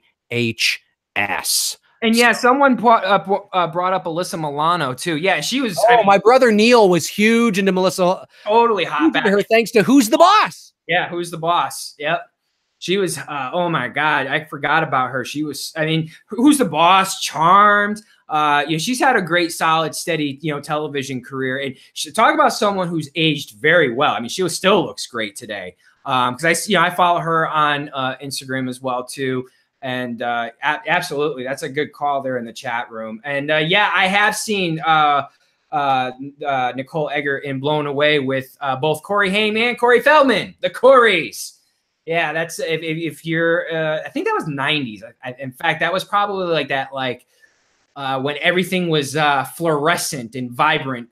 Early part of the 90s when they did that movie together. Right. But a good movie. And Spaceballs. You got that one too. What the hell am I looking at? When does this happen in the movie? Now. Everything that happens now is happening now. What happened to then? We passed then. When? Just now. We're at now. Go back to then. When? Now. I can't. Why? We missed it. When? Just now. When will then be now? Soon. Tomorrow. Tomorrow. Yeah. Yeah, I got so many tapes here. You're right. I probably should do a huge backdrop of all these old VHS tapes, but I love keeping them in good condition. They're just great. Hey, listen. So we're approaching the 2-hour mark here of the show. Maybe we should get into a few questions in the chat room before we wrap this up for another episode. I think it's been a good episode so far, though. We've kibitzed back and forth about the TV shows that we grew up with, about the movies that we grew up with. And as you can clearly see, Tony and I are brothers from another mother. And because there was something you even said, there was something you said that I was going to capitalize on that I thought was really funny, that I was like, oh, I did that too. Oh, no. I think it was when you mentioned that your parents divorced. No, okay. It was a little more serious than that. You had mentioned that your parents divorced in the early 80s. Well, so did mine. So that's kind of funny. But anyway, so let's go to the chat room here and we'll take a few questions. Won't take too much longer because we're approaching the 2-hour mark, but we'll take a few. Current celebrity crush. We were talking about this before we went on the air. It's Rachel McAdams. Love Rachel McAdams. And Brie Larson. I will watch anything with Brie Larson, anything current. Since when she did The Room, Brie Larson, when she did 21 Jump Street, it's all right. But from The Room on, yeah, that girl gets my engines going. Right. Mark Warling says, what was the first movies you guys saw by yourself in the theater? We talked about that, Mark. Mine was Wayne's World, 1992. And Tony's was Home Alone. Ah! Yeah, exactly. Laura, Laura, I met her at the 40th anniversary convention. She's in the chat room. Can I be a sister from another mister? You are an honorary sister from another mister, Laura. That's funny. Aircar 33 says Halloween and Star Wars. Not really a question, but yes, Halloween and Star Wars were huge. Favorite 80s action star? What's that? What's that? Favorite 80s action star? Am I seeing that right? Oh, favorite 80s action star. I got to go classic. I got to say either Sly or Arnie. I mean, what really at the end of the day? I mean, you could say Bruce Willis, not my buddy Bruce. But Bruce Willis, he didn't hit I would consider him an 80s action star, but he didn't. But Die Hard wasn't until 1988. So right. He was at the end of the decade. When you really want to talk about the actors that personified the stereotype of the 80s action star, you got to go Sly and Arnie for sure. Now, if we're talking personal preference, I actually would say probably Airwolf, the TV show. As far as action-wise, because that's, I mean, if we're talking personal preference, not pop culture like what he's talking about with Sly and Schwarzenegger. Right. If we're talking about a personal thing that I grew up watching, because I didn't watch a lot of Stallone films or other than Rocky, of course, but I didn't really watch much Schwarzenegger films. it would probably be Airwolf. We'd be the action type. Right. I gotcha. Zach Frederick says, Dave, do either of you guys know about the movie Garage, also known as Garjet, from 1975? It was directed by Vilgot Sojaman. It's a Swedish film. Do you know? I have not even heard of it. No. Is it a horror movie? What genre is it in? David says, what did you guys think of Batman 1989? I love it. I liked Batman. I can't say I've never been a big superhero guy, but you could not go anywhere in 1989 and not hear about Batman, not have seen Batman. Marketing movies forever. They changed. Yeah. Oh, for sure. Yeah. No, it was big. I remember, I think, wasn't Jack Nicholson paid something like $60 million to be in Batman? He took a pay cut for that film, but he also had a back end deal on the points and took 10% of everything, not just box office returns, but merchandise returns, because he knew this shit was going to be fucking huge. And he was smart. And he made, I don't know what the total would be. Interesting to look up and see what he actually earned from that with the back end deal he got. But I know it was somewhere easily in the 100 millions, easily in the 100 millions. Oh yeah, he made bank, and they gave him that deal because they were hell bent on casting Jack Nicholson as the Joker. Yep. Like they could have gone with somebody else, but they wanted him really bad, really bad. Do I see a wrestling question? Ric Flair or Hulk Hogan? Well, it depends on what you're asking. Are you asking who I got to say Hulk Hogan. I think Hulk Hogan changed the face of wrestling. Talking about the character now, not the actual man, but Hulk Hogan and Hulkamania and Say Your Prayers and Eat Your Vitamins and all that kind of shit. It changed the face of. Brother. I mean, yeah, he became a pop culture icon to the likes that even Ric Flair hadn't achieved. Right. What else? Especially with kids.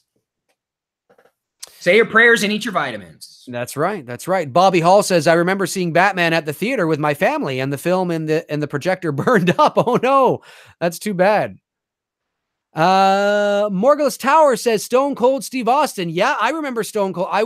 It's funny. There was a point there in my later half of high school in the mid to late 90s where I started watching wrestling again, when The Rock came onto the scene and Stone Cold came onto the scene. And of course in WCW with Goldberg and the whole Monday Night Wars between WCW Nitro and Monday Night Raw. And that was very big in the mid to late 90s. And I definitely, of course, at that time, we all knew it was show, but it was like a man soap opera, and it was certainly, I remember watching. For me, because I was graduating high school, so I'd already begun to lose a little bit of interest in wrestling. But my brother, he was only 14 at the time. He was watching WWE, which was during the Attitude Era.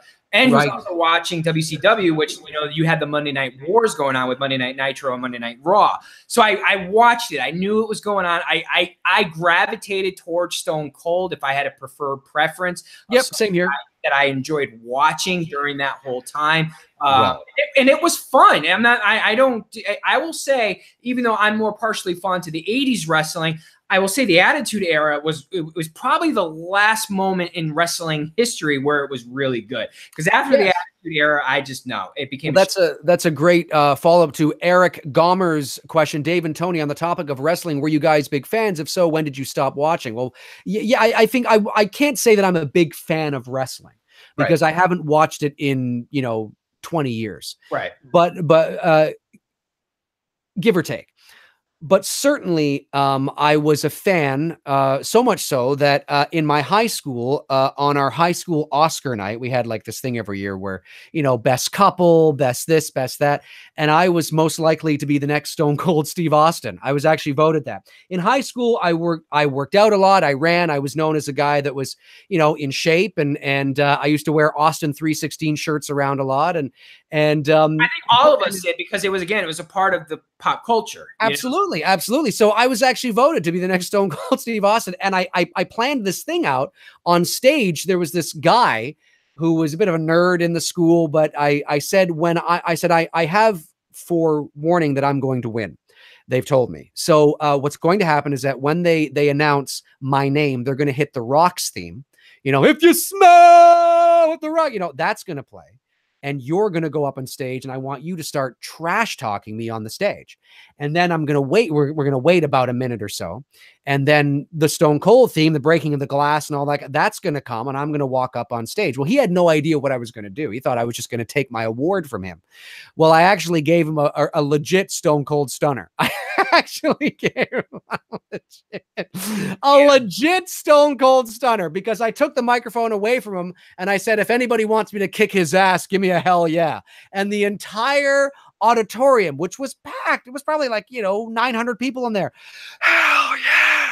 So I dropped the poor kid, I dropped him like a fucking ton of bricks. It was fantastic. So that's a funny story for the chat room that not a lot of people would know. So I tended to gravitate towards someone else. But I stopped watching in and around like after high school, because it changed, and wrestling is not what it used to be. It's too PG, it's too safe. It's not fun anymore. It's really, really watered down. So yeah, once the Attitude Era ended, that was it. But someone asked a really good question here for both of us. What is our favorite sports movie? Ooh, great question. It depends on how we're defining it, because you can call Rocky a sports movie. It's boxing. Absolutely. But it's a phenomenal movie, and and Rocky is also in my top 5 favorite films of all time as well too. Right. But there are other great movies like Hoosiers.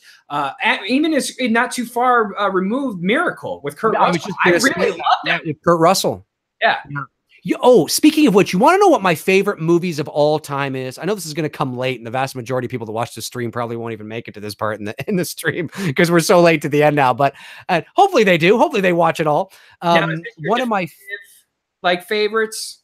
Yeah, like one of my favorite movies of all time. Not just, it's from the 90s. It's from 1997, I think, 97 or 98. But it's with Kurt Russell. Speaking of Miracle, because of Kurt Russell, right? Is Breakdown. I fucking love that movie. The one with his wife and they're out in the middle of nowhere and they break down. Yeah. That's a really good movie. Kurt Russell knocks it out of the park in that movie. Kurt Russell. 3 years ago when I was in Los Angeles attending the Voice Arts Awards, I stayed at the Roosevelt, and I was coming down the stairs of the Roosevelt, and I heard this voice behind me talking, and I was like, it sounds familiar. Well, as we all got to the bottom of the stairs, the gentleman passed me. It's Kurt Russell. Yeah. And I didn't have a chance to go up to him and say hi, because he was off to something else and I was heading to the Voice Arts Awards, but it was funny. Yeah. Love Kurt Russell, man. Oh, I mean, he's had such a great career. He's one of those actors who's been fortunate enough, like him and Jason Bateman, where they started off as child actors on TV shows. And Kurt Russell did? I don't think Kurt Russell did. Disney. He was doing Disney stuff back in the day. Oh, yes, he was. Years ago. Yes. He was a little boy, man. He was doing the weekly Disney movies and stuff and TV shows. So that's where he started. Obviously, Bateman starts off with Little House, but they've had a steady career. We may not talk about Kurt Russell or Jason Bateman like we talk about Leonardo DiCaprio or Christian Bale or whatever, but these are guys who have had steady careers, solid careers, and they give you nothing but. Tombstone is another one of my favorite Kurt Russell movies. Fantastic film.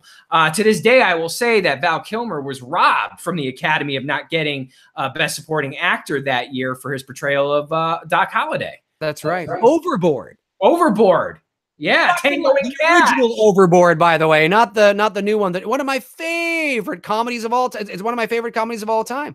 David Lee Barron says, "Do you like Stand By Me?" Yes. Who doesn't love Stand By Me? Love it. Definitely a pinnacle for me in the 80s as well. Great coming of age movie. Obviously, it's a period piece set in the 50s, but I think any kid in the 80s, gravitated to that film, just like the Goonies. It was the two movies lined up with each other because you can, going off on an adventure with your buddies. For sure, because something that was very prominent in the 50s, the 60s, the 70s, and the 80s, even though technology did expand, and of course, video games came into prominence, and things like that in the late 70s, early 80s with, in television and Atari and all that kind of jazz. And then, of course, later Nintendo in the mid 80s. But something that was very was a running theme, certainly in those decades, was going out and just hanging with your friends and being outside a lot. You don't get that a lot nowadays. I mean, you do. I'm not saying no kids go outside and play, but it's not what it was certainly very back sheltered. then. It's very sheltered today. When I mean shelter, I don't mean, you know, kept inside shelter, but you know, in the neighborhood I live in, we have kids who play right out in front of the homes. They're not going too far. They're not venturing out off too far with their bikes and whatnot. Man, back in the day, in the 80s, are you kidding me? Me and my friends would go on like miles bike ride. You know, we'd leave, you know, Connecticut, drive 5 or 6 miles deep into Massachusetts, you know, and then ride back. And never once thinking anything crazy or bad would happen. Today, no. Kids couldn't do that stuff today. No, I absolutely agree. We used to ride our bikes around, and it was a very, what you see in Stranger Things, for those of you who are not old enough to remember, that is what it was like.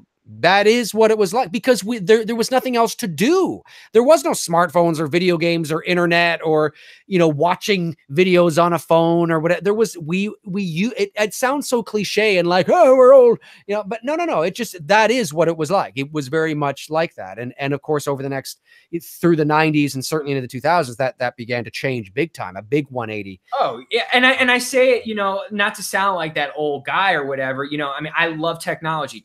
You know, if technology didn't evolve, we wouldn't be sitting here having this conversation right now. Absolutely.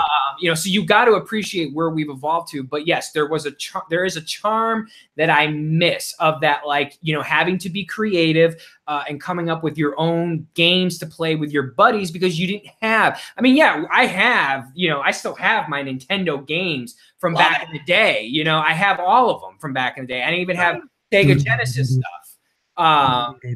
No, but you know, even when I had Nintendo and Genesis, I didn't play them that much. I was still going off doing stuff with my boys. But unfortunately, times changed to a point where the gaming thing became more the predominant thing to do with your buddies versus to going off and riding bikes, building forts. I can't even count how many forts we built back in the day. Oh, yeah. Yep, I agree. And not even just forts outside. That would be condemned. Like, it would be so risky to walk in these things that you knew at any moment you would fall, your ass is going to fall, but we did it anyways. I agree. Okay, we'll take 2 more questions in the chat, and then we will wrap it up here, because Tony has a couple of movies he's going to show, and I have a couple that I'm going to show. So the first one I'll take, and then I'll let Tony take one.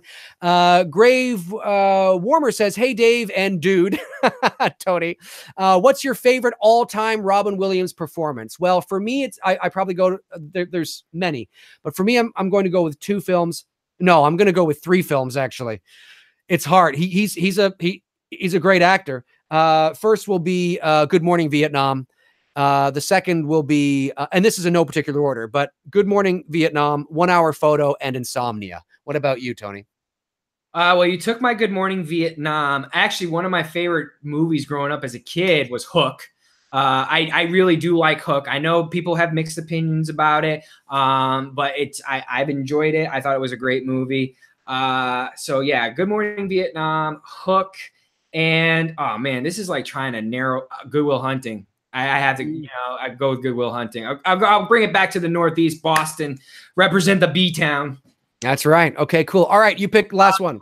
All right, so let me. Oh, Mrs. Doubtfire. I didn't even think of Mrs. Doubtfire. Someone brought it up in the chat. I was gonna say Mrs. Doubtfire, and his performance in Mrs. Doubtfire is great, but it's such a cliche thing to go to. Not that it would. I mean, it certainly belongs on anyone's list, but for me, I wanted to say, because a lot of people don't think about 1 Hour Photo or Insomnia, and if you haven't seen 1 Hour Photo or Insomnia with Robin Williams, you got to check them out. He's fucking creepy in Insomnia, and he's phenomenal in he's creepy in 1 Hour Photo, and he's phenomenal in Insomnia. Anyway, take it away. Oh, let's see here. Okay. Favorite Brat Pack actor, actress. I'm assuming we're talking about The Breakfast Club and St. Elmo's Fire. So we're talking actors like Anthony Michael Hall, Judd Nelson, Molly Ringwald, Emilio Estevez. Who else is part of that? Ali Sheehan is part of that. Who else is a part of that? Is Robert Downey Jr. a part of that? Even though he was in Weird Science, is he considered a part of the Brat Pack? I don't know. It's not one that I usually think of. Okay, so if I'm going to have to narrow down actor, it's tough because... Well, it's tough because none of them have really gone on to have any sort of substantial career. Together as an ensemble. You know what I mean? they work in the movies, their respective movies, whether we're talking Breakfast Club, St. Elmo's, or Weird Science. They all kind of work with their respective movies. So it's really hard to say which one. I mean, Judd Nelson's the man. I mean, if I had to pick one, it would probably be Judd Nelson's performance in Breakfast Club. I mean, because it's iconic. I think I'll say Anthony Michael Hall in The First Vacation. I don't know. I mean, but yet he's nothing really. It's nothing really. Rusty? Yeah, Dad. Oh, there you are. I don't know. I just, but he doesn't make the movie. Chevy Chase makes that movie. Yeah. Someone just brought up Andrew McCarthy. I mean, he's another one who was really absolutely. And somebody, John Cryer. Oh my God, I forgot John Cryer is he's technically part of that. So again, I don't think I could narrow it down to one specific actor. More so, it's the ensemble that made all their movies great. So I mean, in fact, actually, that's a perfect note here to end on. My two movie recommendations. Yes, so we're heading into the recommendations. Two recommendations we're going to recommend to people out there if you haven't seen them. Now, obviously, for the nostalgia sake of the show, we're going to present them to you on VHS. But I'm pretty sure you can seek these out on DVD somewhere. Digital, for sure. Well, except for one of my recommendations you can't get on digital for right now. You can only get it either on DVD or VHS. Do you want me to go first while you're getting yourself ready? Sure. Yeah, go ahead.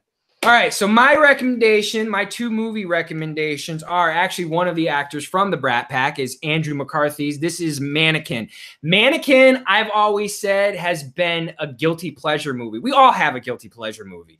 And Mannequin is just one of those. I mean, of course, it has the iconic song from Starship, Nothing's Gonna Stop Us Now. That's true. It's just a guilty pleasure movie. It's a movie from the 80s. It's so cheesy. It's campy. If you haven't seen it or if it's a movie you haven't watched in a while, I highly recommend checking it out. The other one is a movie that me and my brother watched religiously together, which is License to Drive with Corey Haim and Corey Feldman. It's also got a very young Heather Graham in it, very young and very attractive. Oh, Heather Graham. She was cute back in the day. She was, and this is, I don't know if this was her first movie, but might have been her first bigger movie. Obviously, back in the late 80s, you couldn't go anywhere without seeing Corey Haim and Corey Feldman's face. And it's a fun comedy movie, and it still holds up to this day. There's scenes that I watch in this movie, even to this day, that still crack me up and get me laughing. And I guess for a TV show, quick recommendation, since we did talk TV, Airwolf.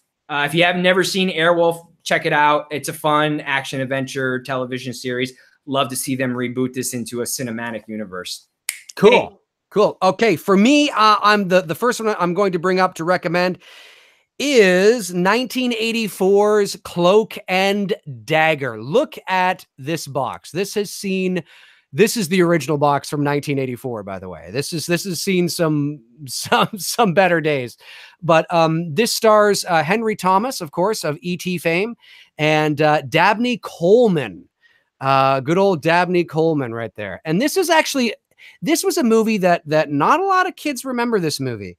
But it's kind of hard for me to say it all in one chunk. So I'm just going to quickly read the back here. It says Davy Osborne, which is Henry Thomas, is an imaginative youngster who loves role-playing games and who often enlists the aid of his best friend, an imaginary super spy named Jack Flack. One day, he witnesses a real murder of an FBI agent who passes a video game called Cloak and Dagger to him before he dies. When the police come, the body is gone, and no one will believe Davy is his name. No one will believe him, including his father, Colonel Hal Osborne. Soon, Davy finds himself up to his neck in escapes, real bullets, and slam bang action as the hitmen close in. Can Jack save him before time runs out? You know, it's kind of but what's cool is that Dabney Coleman, his dad there, plays his father in reality, but also plays Jack Flack. Yeah. Jack Flack, his imaginary friend, who's part of the role-playing game, like the little figures that he plays. It was a cool movie back in the 80s. And it was really awesome. I don't know if anybody has seen it, But if you can somehow get your hands on it on DVD, I think it's on DVD somewhere. Well, And what you I want love some about 80s nostalgia, definitly check out Cloak and Dagger. Oh yeah, and what I love about your selection, Dave, it's kind of like with mine, License to Drive, and Mannequin. You know, when you're making suggestions, typically people go with the cliche popular movies, whether it's Stand By Me, Breakfast Club, or whatnot. I think you and I were thinking of like, okay, we got to pull out some movies that either someone's never seen, maybe never even heard of the title, or a movie they haven't watched. And like Cloak and Dagger, I haven't watched that. I'm going to watch that this week because I haven't seen it in such a long time. And I think it's cool to tap into other movies that, you know, that are not like the popular mainstream movies that we're used to seeing. So I love that choice. What's your other one? Thank you. Thank you. Yeah. And I absolutely agree. My other one is going to be, it's not from the 80s, but it's from the very early 90s. It's one that kind of slipped under the radar. Some people might remember it. I loved it as a kid, of course, in 1992 when it came out. I believe it was 92. Let me just see here. 92. Yeah. I was already 13. So I was a little older than the kids that are in the movie, but I love this movie for some reason. I was still young enough to appreciate the movie. And it is Radio Flyer. And it's directed by Richard Donner. Yeah. And this stars a very young Elijah Wood. Now, this is the same year, I believe, this might be the same year that he did Forever Young with Jamie Lee Curtis, and not Jamie Lee Curtis, Mel Gibson. Mel Gibson, thank you. Which was great. But in the early 90s, Elijah Wood was doing a bunch of movies like The Good Son with Macaulay Culkin, which was fucking great. Yep. Radio Flyer, Forever Young. He did North in 1994 or 5, which kind of tanked. But he was like that. He was the Dakota Fanning of the early 90s. Sure. And Dakota Fanning was the Elijah Wood of the early 2000s, right? But Radio Flyer is essentially about these two brothers who come from an abusive home. They're being abused by their stepfather. And it also stars, what's her face? Yeah, you know, we mentioned The Good Son. I will say this with regards to The Good Son. I think it's personally his best performance, Culkin's best performance in a movie as a kid. Oh, it is. I mean, I know Home Alone is iconic. It's there, and My Girl is a nice, fun movie. But Good Son, man, his performance there, hands down. I absolutely agree. Radio Flyer is essentially about these two young boys who are brothers and their dog there. And their mother is dating a very abusive man, but the man is only abusing this boy right here. He's not abusing Elijah Wood's character. And Elijah Wood struggles with that internal. It's a deep movie. Like it's a drama.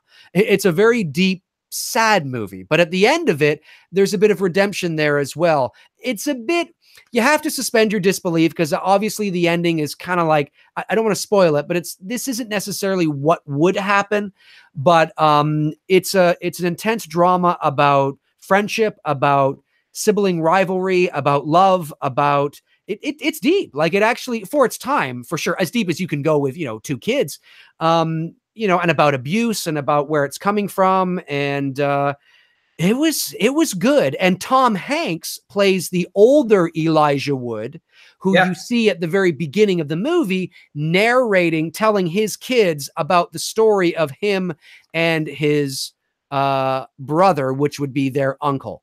And it's great. I mean, and we could be here for hours, as you say, I have a Tom Hanks section here from the 80s with Big, Splash, and everything that he did in the 80s was the 80s was just such, I mean, to me, look, I shouldn't say it. There are 70s films that are iconic in themselves. And that's a whole nother, when we get into like Stanley Kubrick type movies. Oh, and we'll talk about that one day. I mean, that's in a whole nother league of its own. The Shining, which is 1980, is just phenomenal. Right. Yeah, I mean, it's amazing. But the 80s themselves, the movies, and I said this earlier in the stream, you had the movies and the music. It literally is the best decade. It was the best decade as a whole for everything. It seemed to be the decade where there was this pinnacle moment, whether it was through entertainment, television, movies, music, it reached this pinnacle moment. And then because the 90s, because, you know, the 90s, there's some good shit in the 90s, the 90s but it begins to trail off because what's happening is you're going towards the 2000s, but the 90s is riding on the high and the coattails of where the 80s peaked. Do you know what I mean? Oh, absolutely. And I don't want anyone in the chat room from the, you know, who's young and who's watching us or who's going to catch this stream, you know, after we post and whatnot, because I do go back and read what you guys are saying in the comments section, you know, and whatnot. And I don't want you guys to feel like we're hating on current movies. I love the Marvel Cinematic Universe. Absolutely love it. And everything that Kevin Feige has built within that universe, and you know, and some of the current Star Wars movies, but that's for another conversation. So no, yes. I don't want you guys to get the wrong impression that we hate modern films and we only no, of course not. It's just this is a nostalgia episode. We're just talking about shit we loved growing up, right? Absolutely. But I think in cinema history, the 80s will probably go down as probably one of the best decades in cinema. I know they argue and say the 30s and the 40s was the golden age of Hollywood, and it was. You had great actors like Cagney, Bogart, Bacall, Audrey Hepburn, and whatnot. And that has its place in its own. But the 80s, I just think that whole decade, just because it brought everything in from, you know, the music soundtracks, to the movies themselves. So everywhere you went, you were just inundated with the movie. You couldn't get away from it. You know, Power of Love was being played on the radio somewhere, and you knew Back to the Future, you know? Absolutely. Yeah, I agree. No, I agree with you. Oh, echo again. Echo again. So, so now I think you should let everybody know that we're going to have a little bit of a bye week, as they say in football. Check out that, though. Look at that. Look at the VHS case. Wow. That's like Blockbuster shit right there, man. That's like depending on Blockbuster. That's like what we would get at our video rental store. Like you would rent it, you would pull up and get this. Sorry. Yeah, no, you're right. Look at this tape. Jesus, that tape's look like it's been through a war. Who remembers, by the way, in the chat room, man, when you used to watch VHS and you used to sit there and finesse with the freaking tracking because the tracking would be off and you'd be there for like 10 minutes. Like, I got the sweet spot. Oh, yeah, for sure. Anyways, yeah, so that we should wrap it up here, folks. We really appreciate everybody who tuned into this. We went a bit longer than we did last week, but we were on a roll. And of course, there's so much to talk about. There's so much we could have talked about as well on this nostalgia show. We'll come back to another 80s because there's so much in the 80s. You can't do it in a 2-hour stream. No, you can't. And there's no doubt that Tony and I will definitely revisit nostalgia in the future. So don't worry. If you enjoy this kind of thing, we're definitely going to do it again. Next week, we will not have a show next Sunday because next week I will be in Hollywood attending the Voice Arts Awards. I've been nominated for Best National Television Promo. So it's my third nomination. So my fingers are crossed. We'll see what happens. Win or lose, it is legitimately always great to be nominated. Obviously, you hope you win. You want to win. Everybody wants to win, but it is always a real honor to be nominated alongside some of the best in the industry. I mean, James Earl Jones has a Voice Arts Award. You know, William Shatner has a Voice Arts Award. I'm not nominated in the same category as they were. It's a different category, but it's amazing to be included in that kind of thing. So that's next Sunday. I'll be leaving to go back to Los Angeles next Saturday. So we'll probably have to push it to the following weekend, or it's possible Tony and I might be able to get something in during the week to make up for the Sunday, but we'll cross that bridge when it comes. We will let you guys know what we end up deciding to do for episode 3. And of course, you'll find out at that time as well what episode 3 will be about. So, I'm trying to convince him because I finally caught up to speed here and watched Hereditary this week. I have an interesting opinion about Hereditary, and I think it would make for a good episode. So possibly maybe get back into the horror for our horror. Don't worry, guys. We're gonna keep doing horror. So I don't, yes, maybe we'll talk some Hereditary. Yeah, or some modern. Yeah. We'll see. Yeah. We'll play it by ear. We'll see how it's gonna go because I'm definitely curious. to know your thoughts on it as well. Where can everybody link up with you on social media there, Big Well, Dave? they can, of course, find me as usual. The links will be in the description. I have to add Tony's links in there too. I forgot to do that last week, but I will do that. But you, of course, you can follow me on Facebook, facebook.com/manythingsdave McCray. The link is in the description. My IMDb website, Twitter, all that is down there as well. And I will put links to Tony's Instagram and site down there as well. I will do that as soon as we're done the stream. But yeah, Tony, where can people find Tony Michael, Tony?